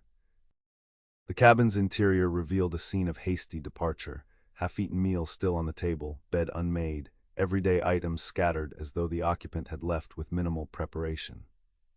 "The place hasn't been abandoned," Garrett assessed, noting that valuable items remained untouched. "Your brother left quickly but appears to have intended to return. The cattle are still being tended, though not as carefully as usual." Emma entered behind him, her face pale as she surveyed the disrupted home. Where could he be, and who's caring for the cattle if not Edward? Garrett moved to the table, examining papers scattered across its surface. Among them lay an official-looking document with a government seal, a summons to Fort Benton dated 2 weeks earlier. "This might explain it," he said, handing the paper to Emma. "A military summons, something about disputed water rights and territorial boundaries." Emma read quickly, her expression growing increasingly troubled. "It says Edward must appear before the territorial magistrate to defend his claim against competing interests." She looked up, confusion evident, but his letters never mentioned any disputes. "He wrote that his water access was legally secured months ago." "Frontier claims are rarely settled permanently," Garrett explained, continuing to examine the cabin for additional clues. "Military jurisdiction, territorial law, and Indian treaties create overlapping authorities. A claim considered valid under one might be challenged under another." He found a half-written letter on a small desk in the corner, clearly from Edward to Emma, dated just 10 days ago. The content confirmed his suspicions. "Your brother was called to Fort Benton unexpectedly," Garrett summarized after skimming the unfinished correspondence. "He intended to return within days to meet you, but apparently the situation proved more complicated than anticipated. He mentions neighbors checking on the cattle during his absence." Emma took the letter, reading her brother's hasty scrawl with growing concern. "He warns that I might arrive before his return and promises to send someone to meet me if delayed." Her voice faltered slightly. "That explains the missing guide." "Fort Benton is 2 days' ride from here," Garrett calculated. "If your brother has been detained there for legal proceedings, he might be unable to leave until the matter is resolved." "Then I should continue to Fort Benton immediately," Emma decided, her practical nature reasserting itself through initial shock. "Edward will need support during this dispute, and waiting here alone serves no purpose." Garrett nodded, impressed again by her resilience. Most Eastern women would have collapsed into helpless tears upon finding their expected sanctuary empty. Emma instead focused on logical next steps. "We'll rest the horses briefly, then continue," he agreed. "We can cover substantial distance before nightfall if we depart within the hour." As Emma gathered what personal items of her brother's might prove useful, clean clothing, additional correspondence regarding his claim, Garrett conducted a more thorough examination of the property. The cattle appeared healthy despite the neglect evident in other areas. The neighboring homesteaders Edward had mentioned were likely fulfilling minimum obligations to the animals, but unable to maintain the entire operation in his absence. The water rights dispute concerned him more than he had revealed to Emma. Such conflicts frequently escalated beyond legal proceedings to violent confrontations, particularly when military or Indian interests intersected with settler claims. Edward Ackerman might face more serious difficulties than mere bureaucratic delays. When Emma emerged from the cabin, having changed into fresh attire and packed a small bundle of essentials, Garrett had already resaddled their horses and secured provisions for the journey to Fort Benton. "Ready?" he asked, noting the determined set of her jaw despite the worry evident in her eyes. She nodded, mounting her mare with practiced ease. "Thank you for continuing with me. I had not anticipated requiring your guidance beyond my brother's homestead." "I said I'd see you safely delivered," Garrett replied simply. "That promise remains unfulfilled until we locate your brother." They departed the abandoned homestead as afternoon shadows lengthened across the valley. Emma cast one last glance at what should have been her new home, her expression unreadable as they rode toward the northwestern trail that would lead them to Fort Benton. The journey to Fort Benton proved less difficult than their previous travels, following established trails through relatively hospitable terrain. They maintained a steady pace through the afternoon, both preoccupied with their own thoughts as they considered the implications of Edward's absence and the potential complications awaiting them at the territorial outpost. As dusk approached, they made camp near a small stream, establishing their routine with practiced efficiency. Emma's movements betrayed her anxiety despite her outward composure, small gestures of distraction as she prepared their simple meal, her gaze frequently turning northwestward toward their destination. "Your brother's claim appears substantial," Garrett observed as they ate, hoping to offer some reassurance. "The development of his property demonstrates significant investment and legitimate settlement. The territorial authorities generally favor established homesteaders over speculative claimants." Emma nodded, though worry remained evident in her expression. His letters never mentioned any dispute. "He wrote only of progress and plans for expansion." She hesitated. "Do you think he deliberately concealed difficulties to avoid discouraging my journey?" "Possibly," Garrett acknowledged. "Or the challenge to his claim may have arisen suddenly. Frontier circumstances change rapidly, particularly where water rights are concerned." "What exactly does that mean, water rights?" Emma asked. Edward mentioned securing them legally, but never explained the process or implications. Garrett considered how best to explain the complex and often contentious issue. In the eastern states, water access is generally abundant and governed by established law. Out here, water means life or death for settlers and livestock alike. The first to claim a water source typically receives primary rights, but those claims can be challenged under various authorities, territorial, military, or tribal. "And my brother's claim is being challenged," Emma concluded. "But by whom?" The summons wasn't specific. "We'll discover that at Fort Benton," Garrett said. "The territorial magistrate handles water disputes within his jurisdiction, but military officers and Indian agents can assert competing authority depending on the circumstances." Emma absorbed this information in silence, her practical mind visibly working through implications. Could Edward lose his homestead entirely, all his work these past years? "It's possible," Garrett admitted reluctantly, "but unlikely if his claim was properly filed and he's actively working the land. More common is a reduction in water allocation or negotiated access arrangements." She nodded slowly, drawing visible comfort from his assessment. "Then we'll help him defend his rights. I may know nothing about territorial law, but I'm not without resources or determination." The quiet confidence in her voice impressed Garrett anew. Most settlers faced with potential loss of property retreated into helpless despair or ineffective anger. Emma instead focused on practical solutions, her mind already turning toward constructive action.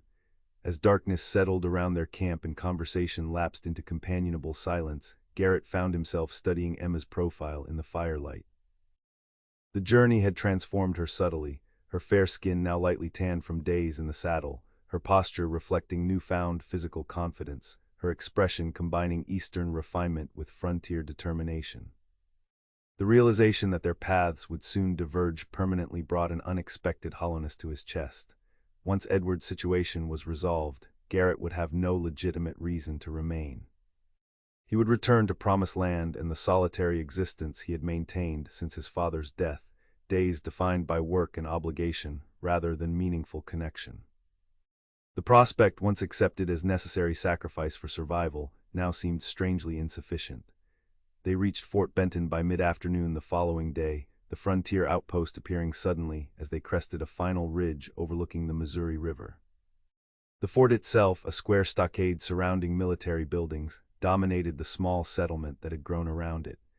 Steamboats lined the riverfront, evidence of the location's importance as a trading nexus between eastern markets and western territories. "The magistrate's office will be within the fort proper," Garrett explained as they approached. "Military summons are handled through official channels rather than civilian courts." Emma nodded, her composure maintained despite the obvious tension in her shoulders. They passed through the settlement's muddy main street, drawing curious glances from inhabitants unaccustomed to seeing a woman of Emma's obvious refinement arriving unannounced. At the fort's entrance, uniformed soldiers stopped them for identification and explanation of their business.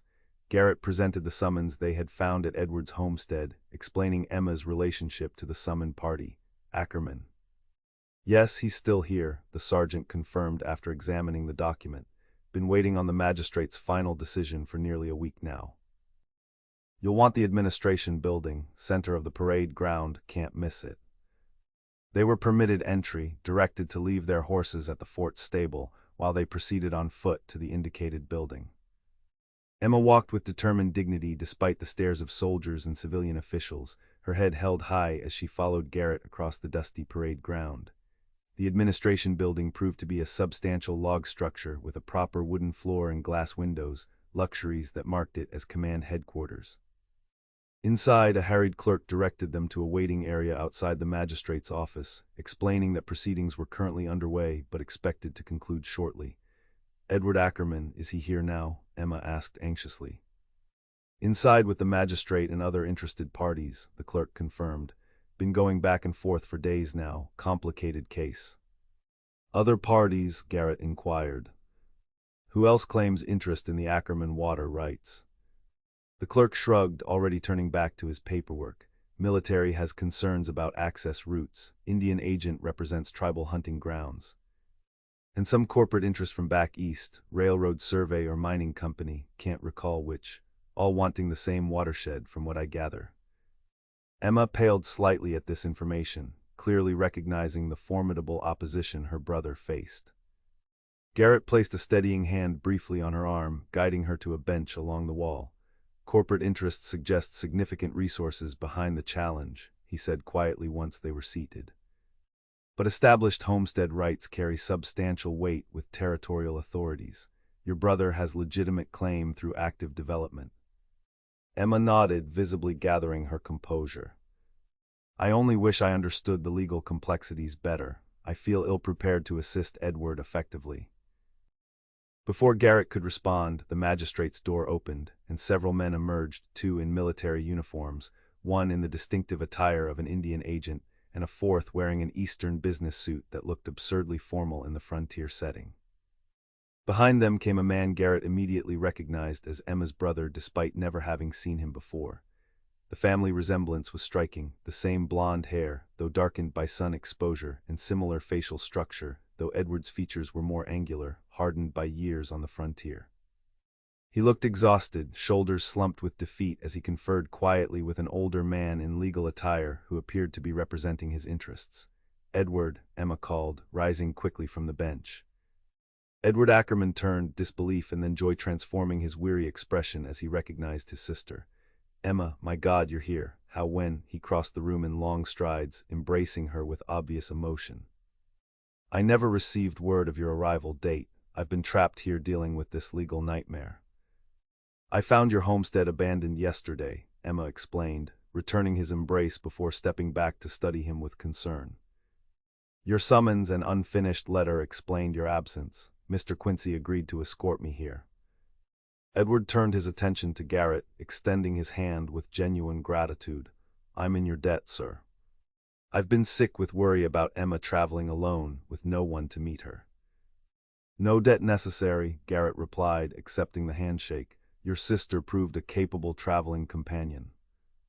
Edward's expression registered surprise at this assessment, his gaze returning to Emma with new consideration.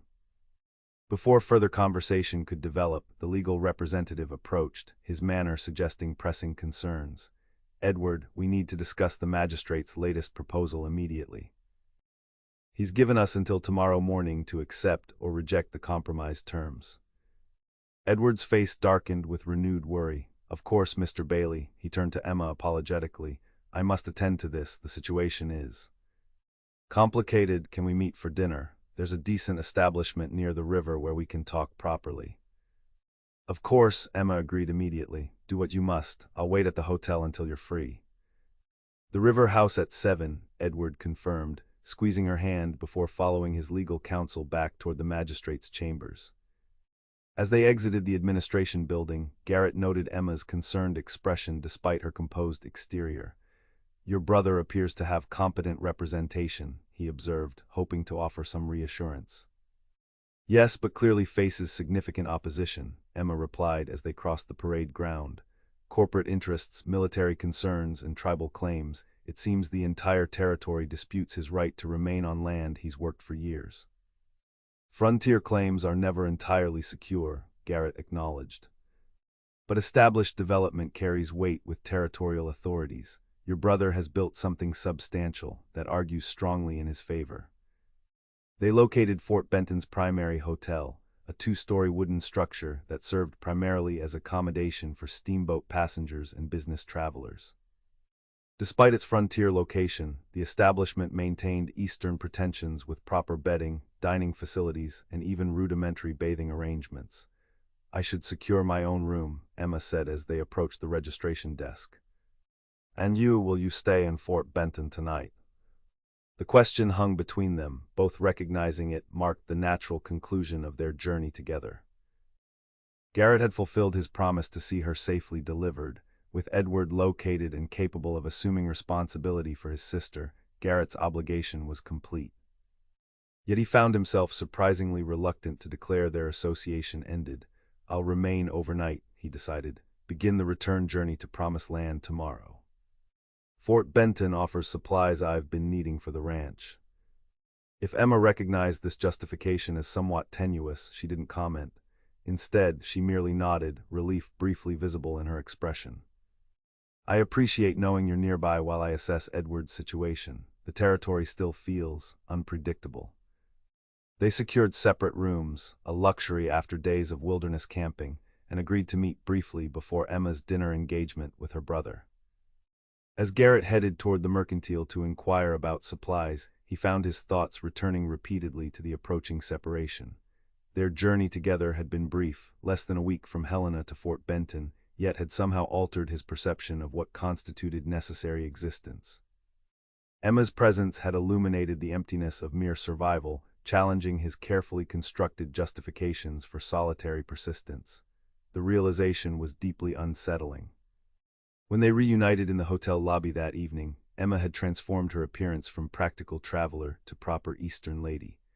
She wore a simple but elegant blue dress that emphasized her fair coloring, her honey blonde hair arranged in a more formal style than the practical braid of their journey. "You look," Garrett hesitated, unaccustomed to offering compliments, "different." A small smile touched her lips at his awkward attempt. "Thank you, I think. I thought Edward might appreciate seeing his sister rather than the frontier traveler I've become these past days." "He seemed relieved to find you safe," Garrett observed, "though surprised by your independent arrival." "Edward has always been protective," Emma acknowledged with a hint of fond exasperation. "He imagines me still as the young girl he left behind, despite our correspondence suggesting otherwise." They walked together toward the riverfront where the promised restaurant awaited, their pace unhurried through Fort Benton's muddy streets. The settlement buzzed with activity even as evening approached, steamboat crews loading and unloading cargo, traders conducting last-minute business, soldiers from the fort mingling with civilians in various establishments. "Will you return directly to Promised Land tomorrow?" Emma asked as they neared the river house, a two-story wooden structure that appeared more substantial than the typical frontier eating establishment. "Yes," Garrett confirmed, though the prospect brought none of the satisfaction he had anticipated when departing Helena. "My mother will be concerned by my extended absence, and the ranch requires attention." Emma nodded, her expression carefully neutral. "I want to thank you again for your guidance and protection these past days. I would have faced far greater difficulties without your assistance." The formal gratitude created an unexpected distance between them, a reminder that their association had been one of practical necessity rather than chosen companionship. Garrett found the realization unexpectedly painful. "You proved more capable than most Eastern travelers," he offered, the words inadequate to express his growing respect for her resilience and determination. "The territory tests newcomers harshly, but you adapted well." Before Emma could respond, Edward emerged from the restaurant entrance, his expression brightening at sight of his sister. "Emma, I was just coming to escort you from the hotel." He embraced her warmly, then extended his hand to Garrett with genuine appreciation.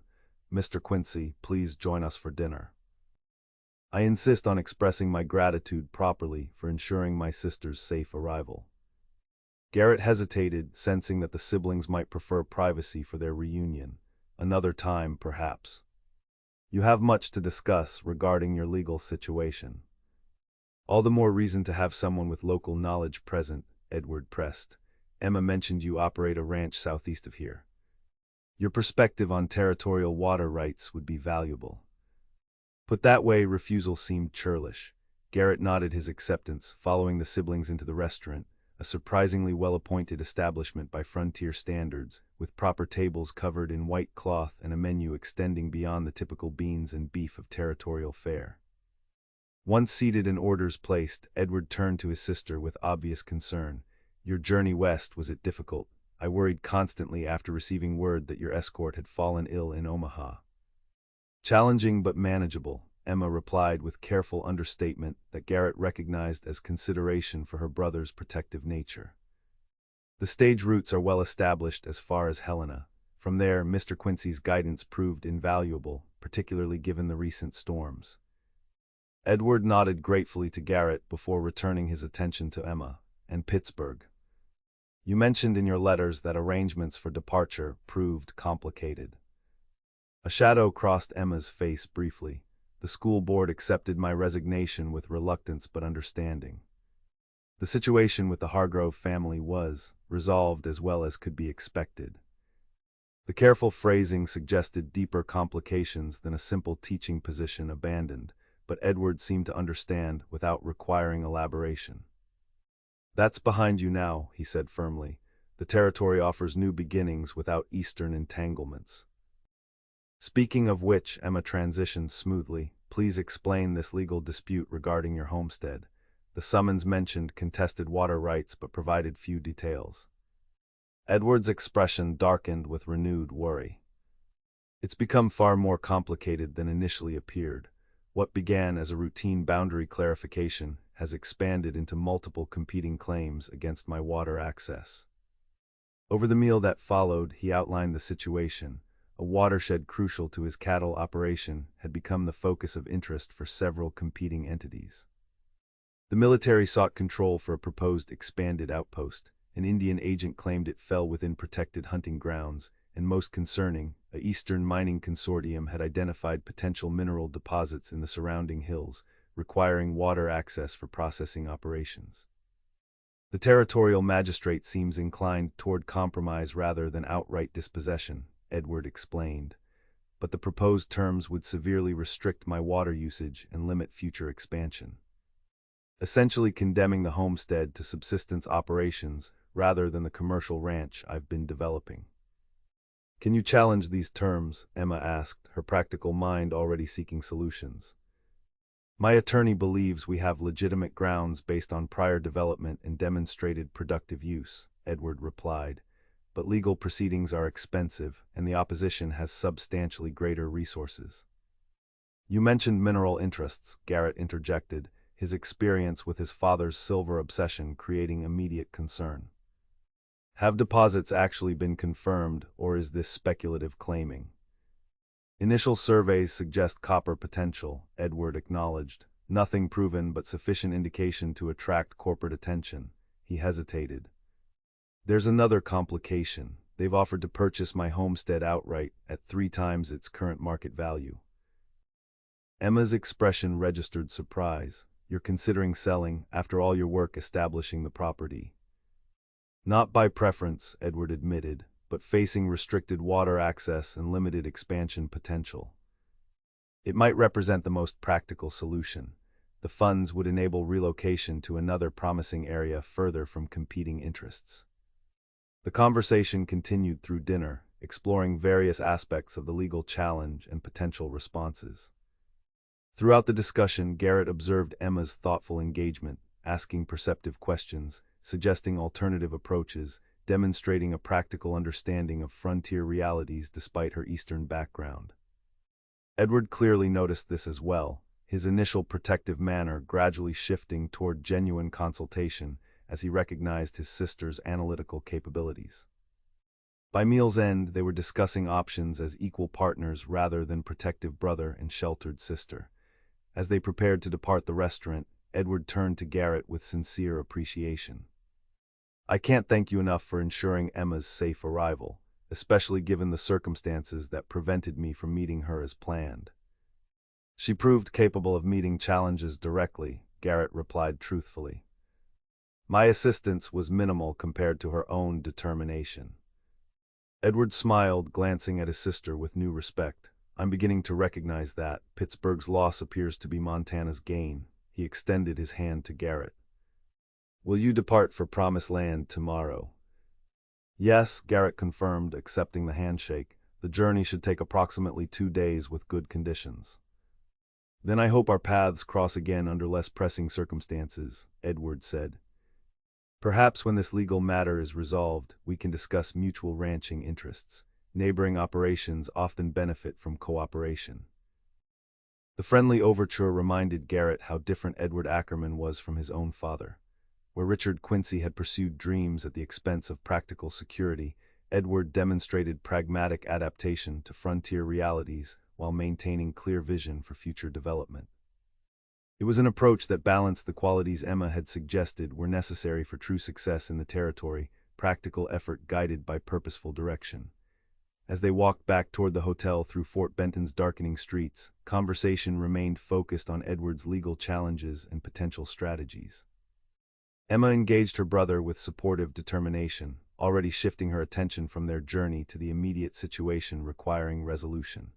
The transition was proper and inevitable, yet Garrett felt an unexpected sense of exclusion, a reminder that his brief role in Emma's life had reached its natural conclusion.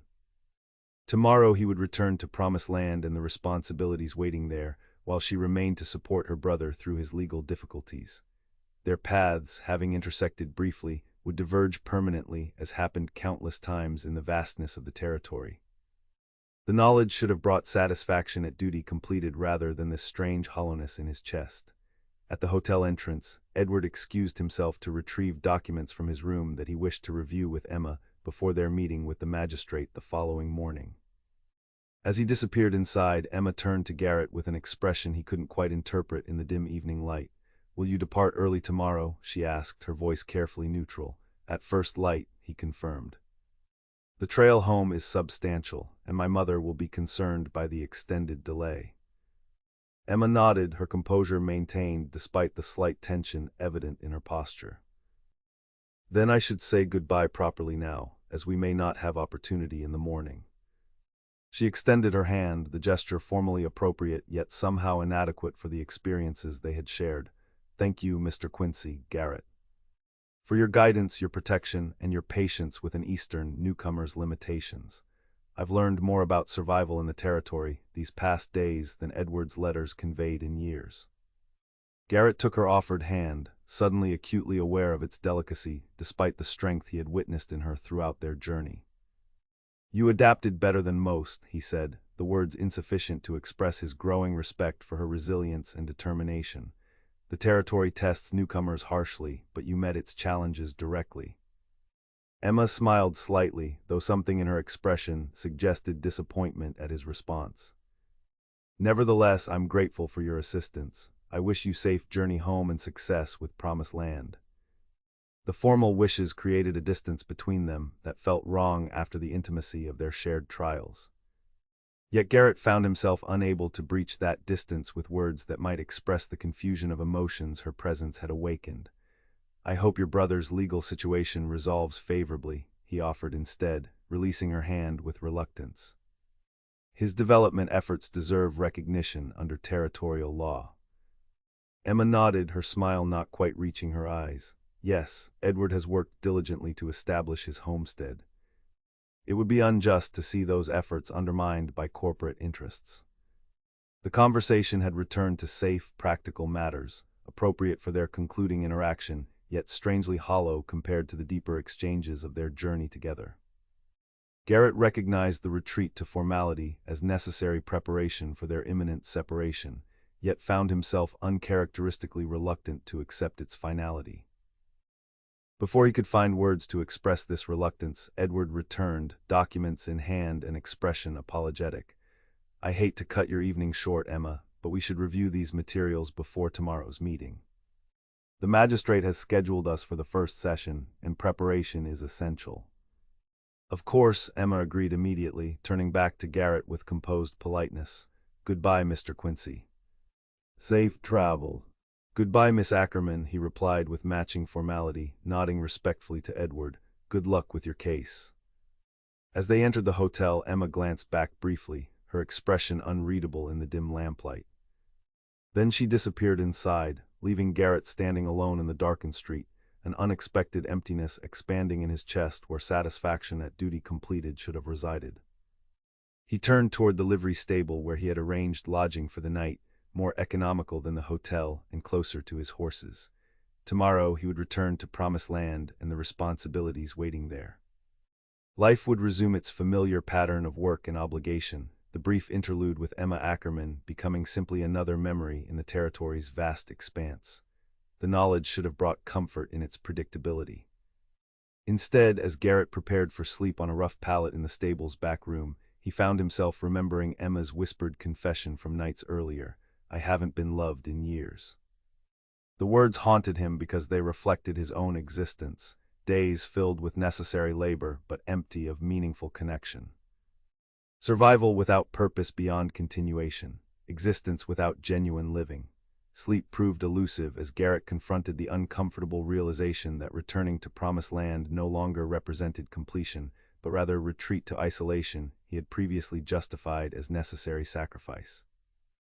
Emma's brief presence had illuminated the hollowness of mere survival, challenging his carefully constructed framework of beliefs about what the territory demanded and permitted.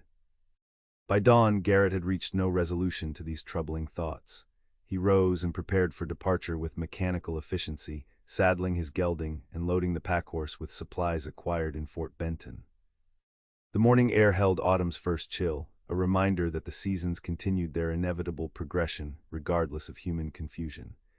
As he led the horses from the livery toward the settlement's southern exit, Garrett found himself scanning the hotel entrance with irrational hope of glimpsing Emma one final time.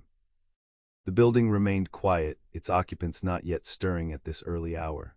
Of course, Emma would be preparing for her brother's legal proceedings rather than watching for his departure.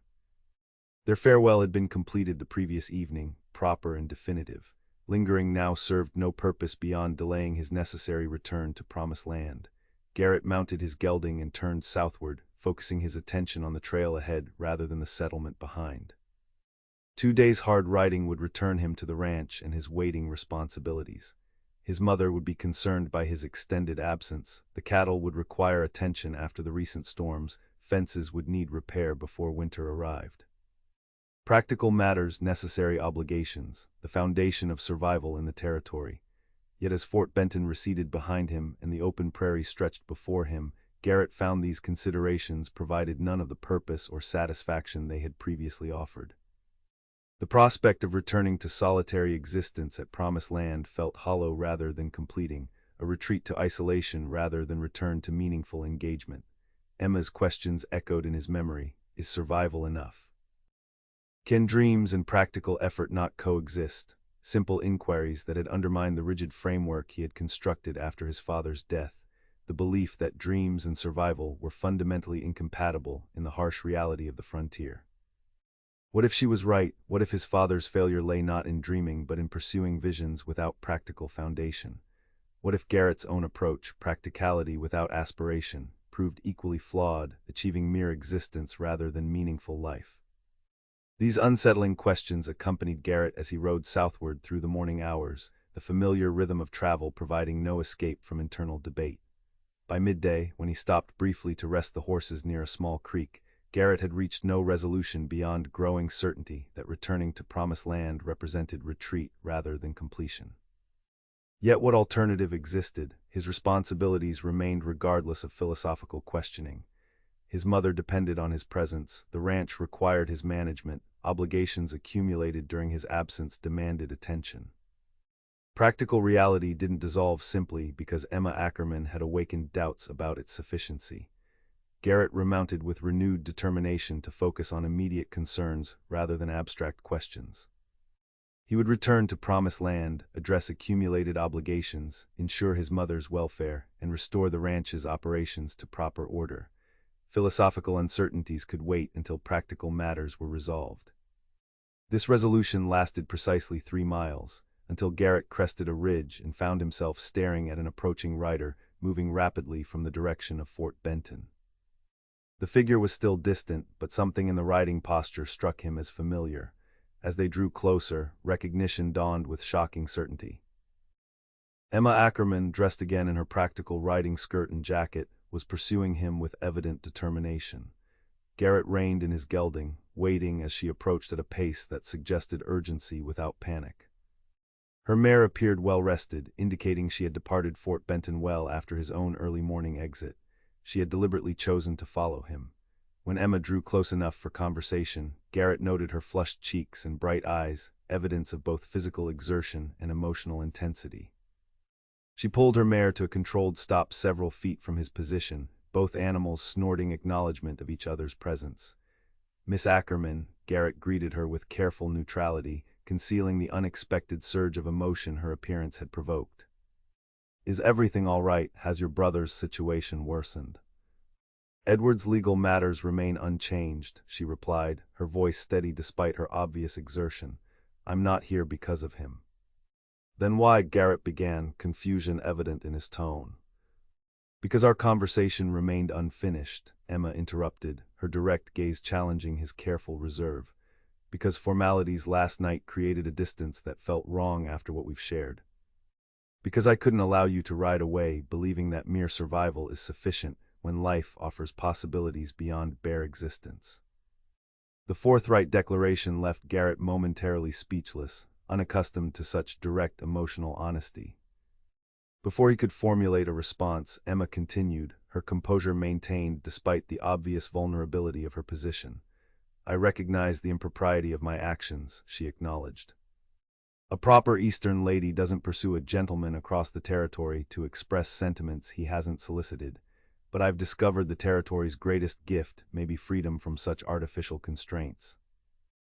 "Emma," Garrett began, uncertain how to proceed yet unwilling to retreat to formal address, "your brother needs your support through his legal challenges. Your place is—" "Edward has excellent legal representation and a clear understanding of his options," she interrupted with gentle firmness. "He doesn't need my presence to make informed decisions about his homestead's future." She paused, drawing a steadying breath before continuing. "What I need to know, before returning to Fort Benton and whatever future awaits there, is whether the connection that developed between us during our journey holds meaning beyond practical necessity. Whether you felt, as I did, that something significant was beginning, something worth exploring rather than abandoning to frontier distances and separate responsibilities." The directness of her question demanded equal honesty in response.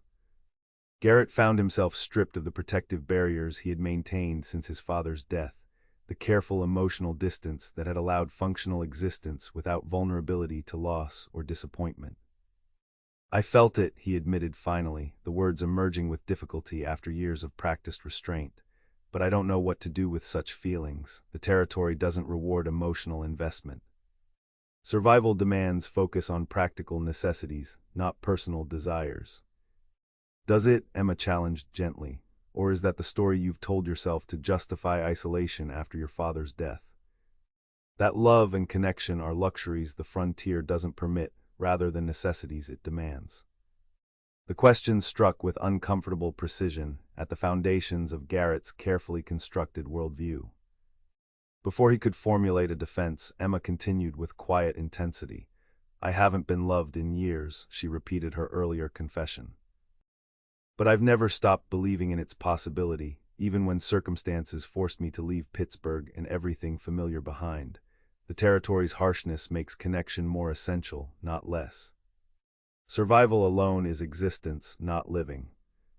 Garrett found himself without ready response, his practiced certainties undermined by the simple truth of her words. The emptiness he had experienced contemplating return to Promised Land suddenly made perfect sense. It represented retreat to isolation rather than engagement with life's fuller possibilities. "What are you suggesting?" he asked finally, needing clarity beyond philosophical challenge. Emma's expression softened with vulnerability beneath her determined composure. "I'm suggesting that perhaps our meeting wasn't merely coincidental but meaningful, that the connection developing between us might be worth exploring rather than abandoning to practical separation. That promised land might benefit from two perspectives, practical management balanced with visionary possibility." The implication of her words, a shared future rather than separate existences, startled Garrett with both its audacity and its appeal. Before he could respond, Emma continued with careful qualification. "I'm not proposing anything inappropriate or presumptuous, only that perhaps I might visit Promised Land before committing permanently to Edward's homestead. That we might discover whether the understanding developing between us has foundation for something more substantial than brief traveling companionship." The proposal was simultaneously modest in its immediate requirements, yet profound in its potential implications. Garrett found himself torn between instinctive retreat to established isolation and unexpected yearning for the possibilities Emma's presence offered. "Your brother," he began, searching for practical objections to counter emotional inclination. "Supports my independence," Emma completed firmly. "When I explained my feelings this morning, Edward understood immediately. He believes I should follow my heart rather than conventional expectations, a perspective perhaps shaped by his own frontier experiences." She smiled slightly, adding, "He also expressed considerable respect for your practical capabilities. Suggesting cooperation between neighboring ranches offers mutual benefits regardless of personal outcomes." The reference to Edward's approval removed one potential objection. Leaving Garrett facing the fundamental choice directly, retreat to isolated survival or risk emotional vulnerability for the possibility of something beyond mere existence. His father had abandoned practicality for dreams, resulting in disaster. Garrett had responded by rejecting dreams entirely, achieving survival without meaning. Emma suggested a third path, practical effort guided by purposeful vision, neither abandoned for the other but functioning in balanced partnership. "Promised Land is 3 days' ride from your brother's homestead," Garrett observed, still seeking rational assessment despite growing emotional certainty. Maintaining connection across such distance would prove challenging. "The territory makes many things difficult," Emma acknowledged. "But difficulty isn't impossibility. Those who thrive here don't surrender to obstacles, but overcome them through determination and adaptation." The echo of frontier wisdom, his own practical philosophy reflected back with optimistic interpretation, struck Garrett with unexpected force. Emma wasn't suggesting abandonment of practical reality for romantic fantasy, but rather enhancement of necessary survival with purposeful connection. "My mother would welcome company," he found himself saying, the words emerging from growing certainty rather than continued doubt. "The isolation has been difficult for her since my father's death." Emma's expression brightened with cautious hope. "Then perhaps I might visit for a week or two. Time enough to determine whether our journey's connection holds promise beyond shared necessity." The proposal was entirely reasonable, a practical exploration of emotional possibility rather than reckless commitment or continued isolation. Garrett recognized in its balanced approach the same quality that had impressed him throughout their journey, Emma's ability to combine Eastern refinement with frontier adaptability, emotional honesty with practical assessment. "Yes," he agreed, the decision bringing unexpected lightness where doubt had resided moments earlier. Promised Land could use a fresh perspective. "And he hesitated, then continued with hard-won honesty, "I've discovered survival alone is insufficient foundation for meaningful existence." Emma's smile illuminated her face with genuine joy, the expression more powerful for its authenticity rather than practiced social politeness.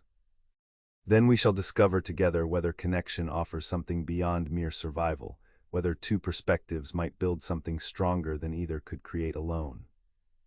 The simple declaration held neither excessive romantic sentiment nor practical detachment, but rather balanced recognition of possibility tempered by realistic assessment, precisely the approach Garrett was beginning to recognize as necessary for genuine thriving rather than mere survival in the territory's harsh realities. As they turned their horses toward Fort Benton to make arrangements and inform Edward of their plans, Garrett experienced unfamiliar optimism, not the reckless dreaming of his father nor the grim determination of his past years, but something new. Practical hope founded on shared understanding rather than isolated struggle. The territory remained harsh, its challenges undiminished by emotional connection. Yet facing those challenges alongside someone who balanced strength with vulnerability, practical capability with emotional honesty, suddenly transformed mere survival into potential thriving, existence into genuine living. Promised Land, his father's dream and Garrett's obligation, might yet become something more, not merely ground for survival but foundation for meaningful life. Not through abandonment of practical reality for romantic fantasy, but through balanced partnership of complementary perspectives. As they rode together toward Fort Benton, Emma's earlier whispered confession echoed in Garrett's memory, "I haven't been loved in years." Soon, he thought with quiet certainty, that statement would require revision for them both. 3 months later. The December evening settled around Promised Land with gentle finality, darkness claiming the valley as the year's shortest day surrendered to longest night. Inside the ranch house, warm lamplight pushed back against winter's encroaching shadows, illuminating the scene with golden radiance that defied the season's chill. Emma stood at the window, watching as the last colors faded from the western sky. 3 months in Montana territory had transformed her perception of distance and time.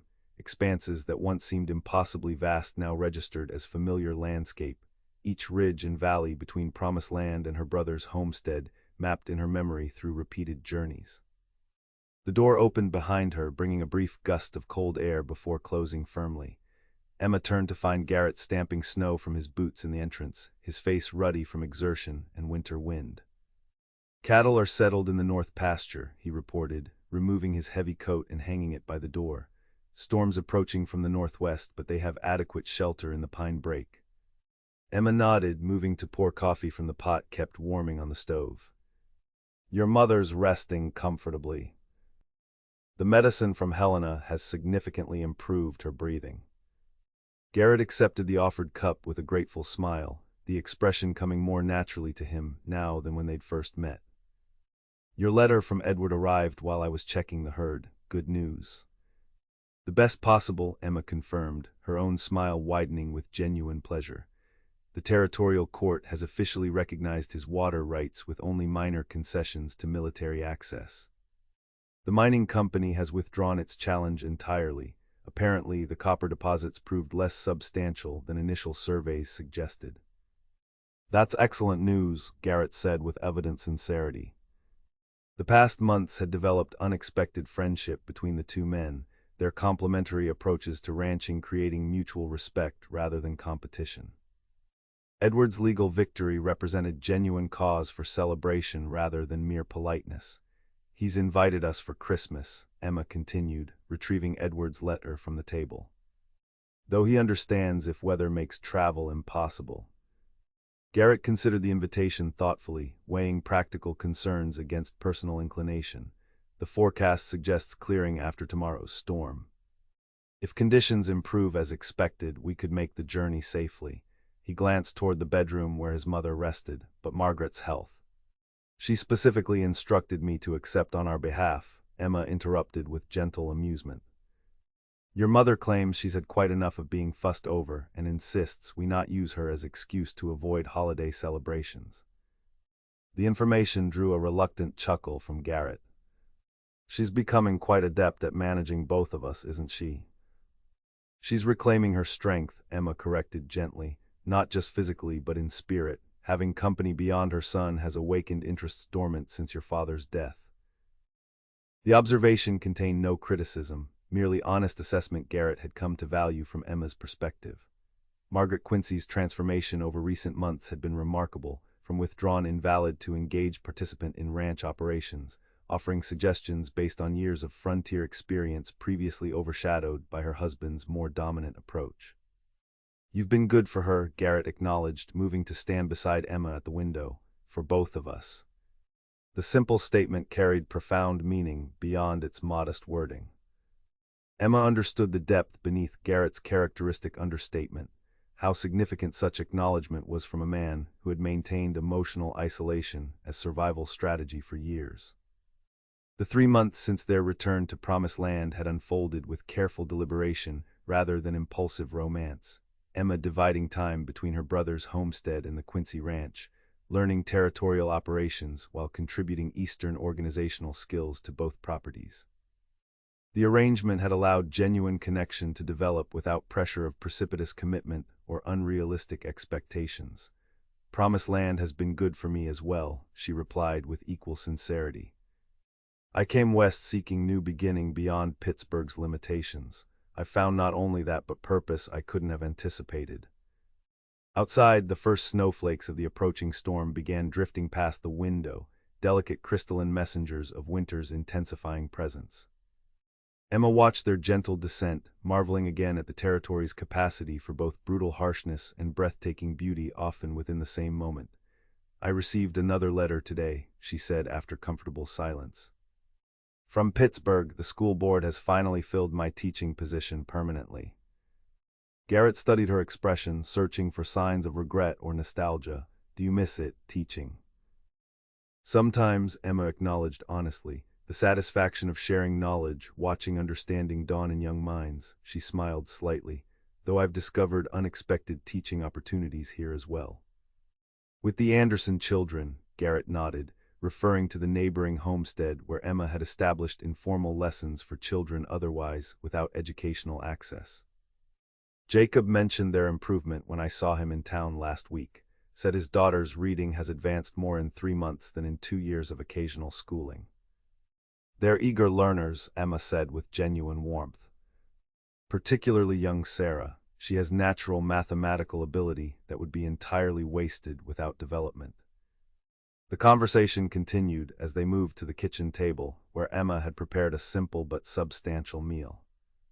They ate with comfortable familiarity, discussing ranch operations, Margaret's improving health, community developments, and plans for spring planting with the easy rhythm of partners rather than tentative acquaintances.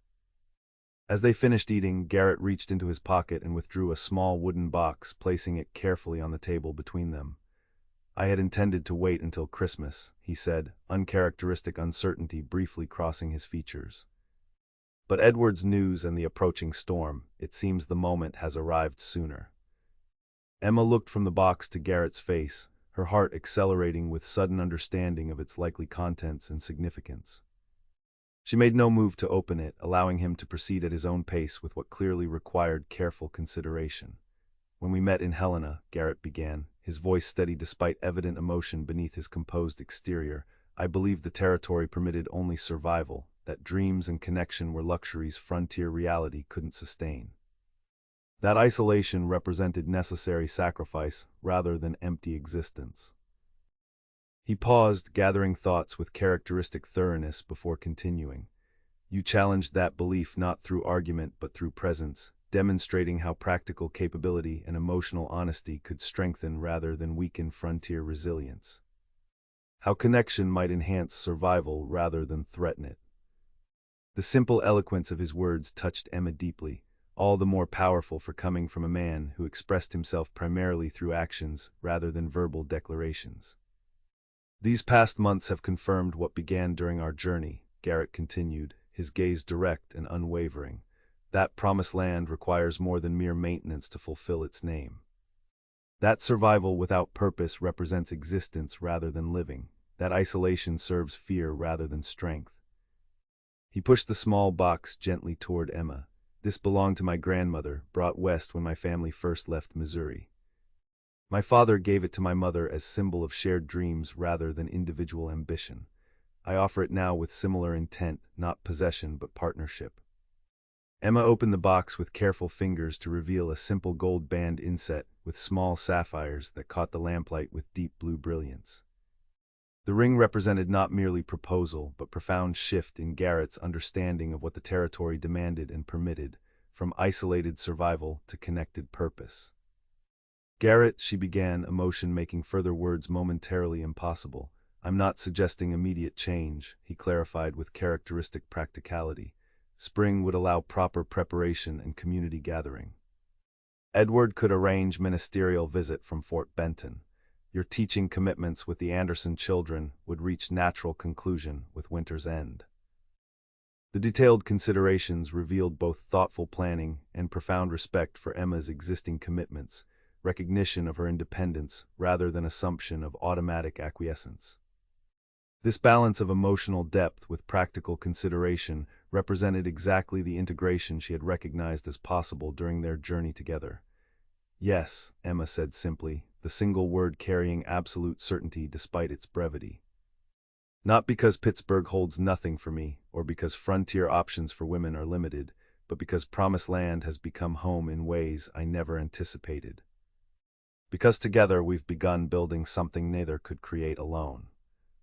Garrett's expression transformed with quiet joy as he removed the ring from its box and placed it carefully on Emma's offered hand. The gesture held no elaborate romantic flourish, yet contained profound significance beyond showy demonstration, commitment founded on genuine understanding rather than idealized fantasy.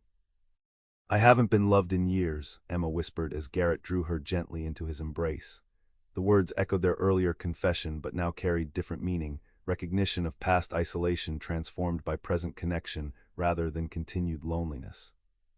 "That statement," Garrett replied softly against her hair, "is no longer accurate for either of us." Outside, snow continued falling with increasing intensity, winter asserting its temporary dominion over the Montana landscape. Inside Promised Land's walls, lamplight pushed back against darkness as two people who had journeyed from isolation to connection embraced future possibilities neither could have imagined when their paths first crossed. The territory remained harsh, its challenges undiminished by their partnership. Yet facing those challenges together, practical capability balanced with emotional honesty, determined perseverance guided by shared purpose, transformed mere survival into genuine thriving. Promised Land, once simple geography, had become living truth. As snow blanketed the valley in pristine white, Promised Land stood warmly illuminated against winter darkness, not merely ground for survival, but foundation for meaningful life. Not through abandonment of practical reality for romantic fantasy, but through balanced partnership of complementary strengths, the promise at last fulfilled.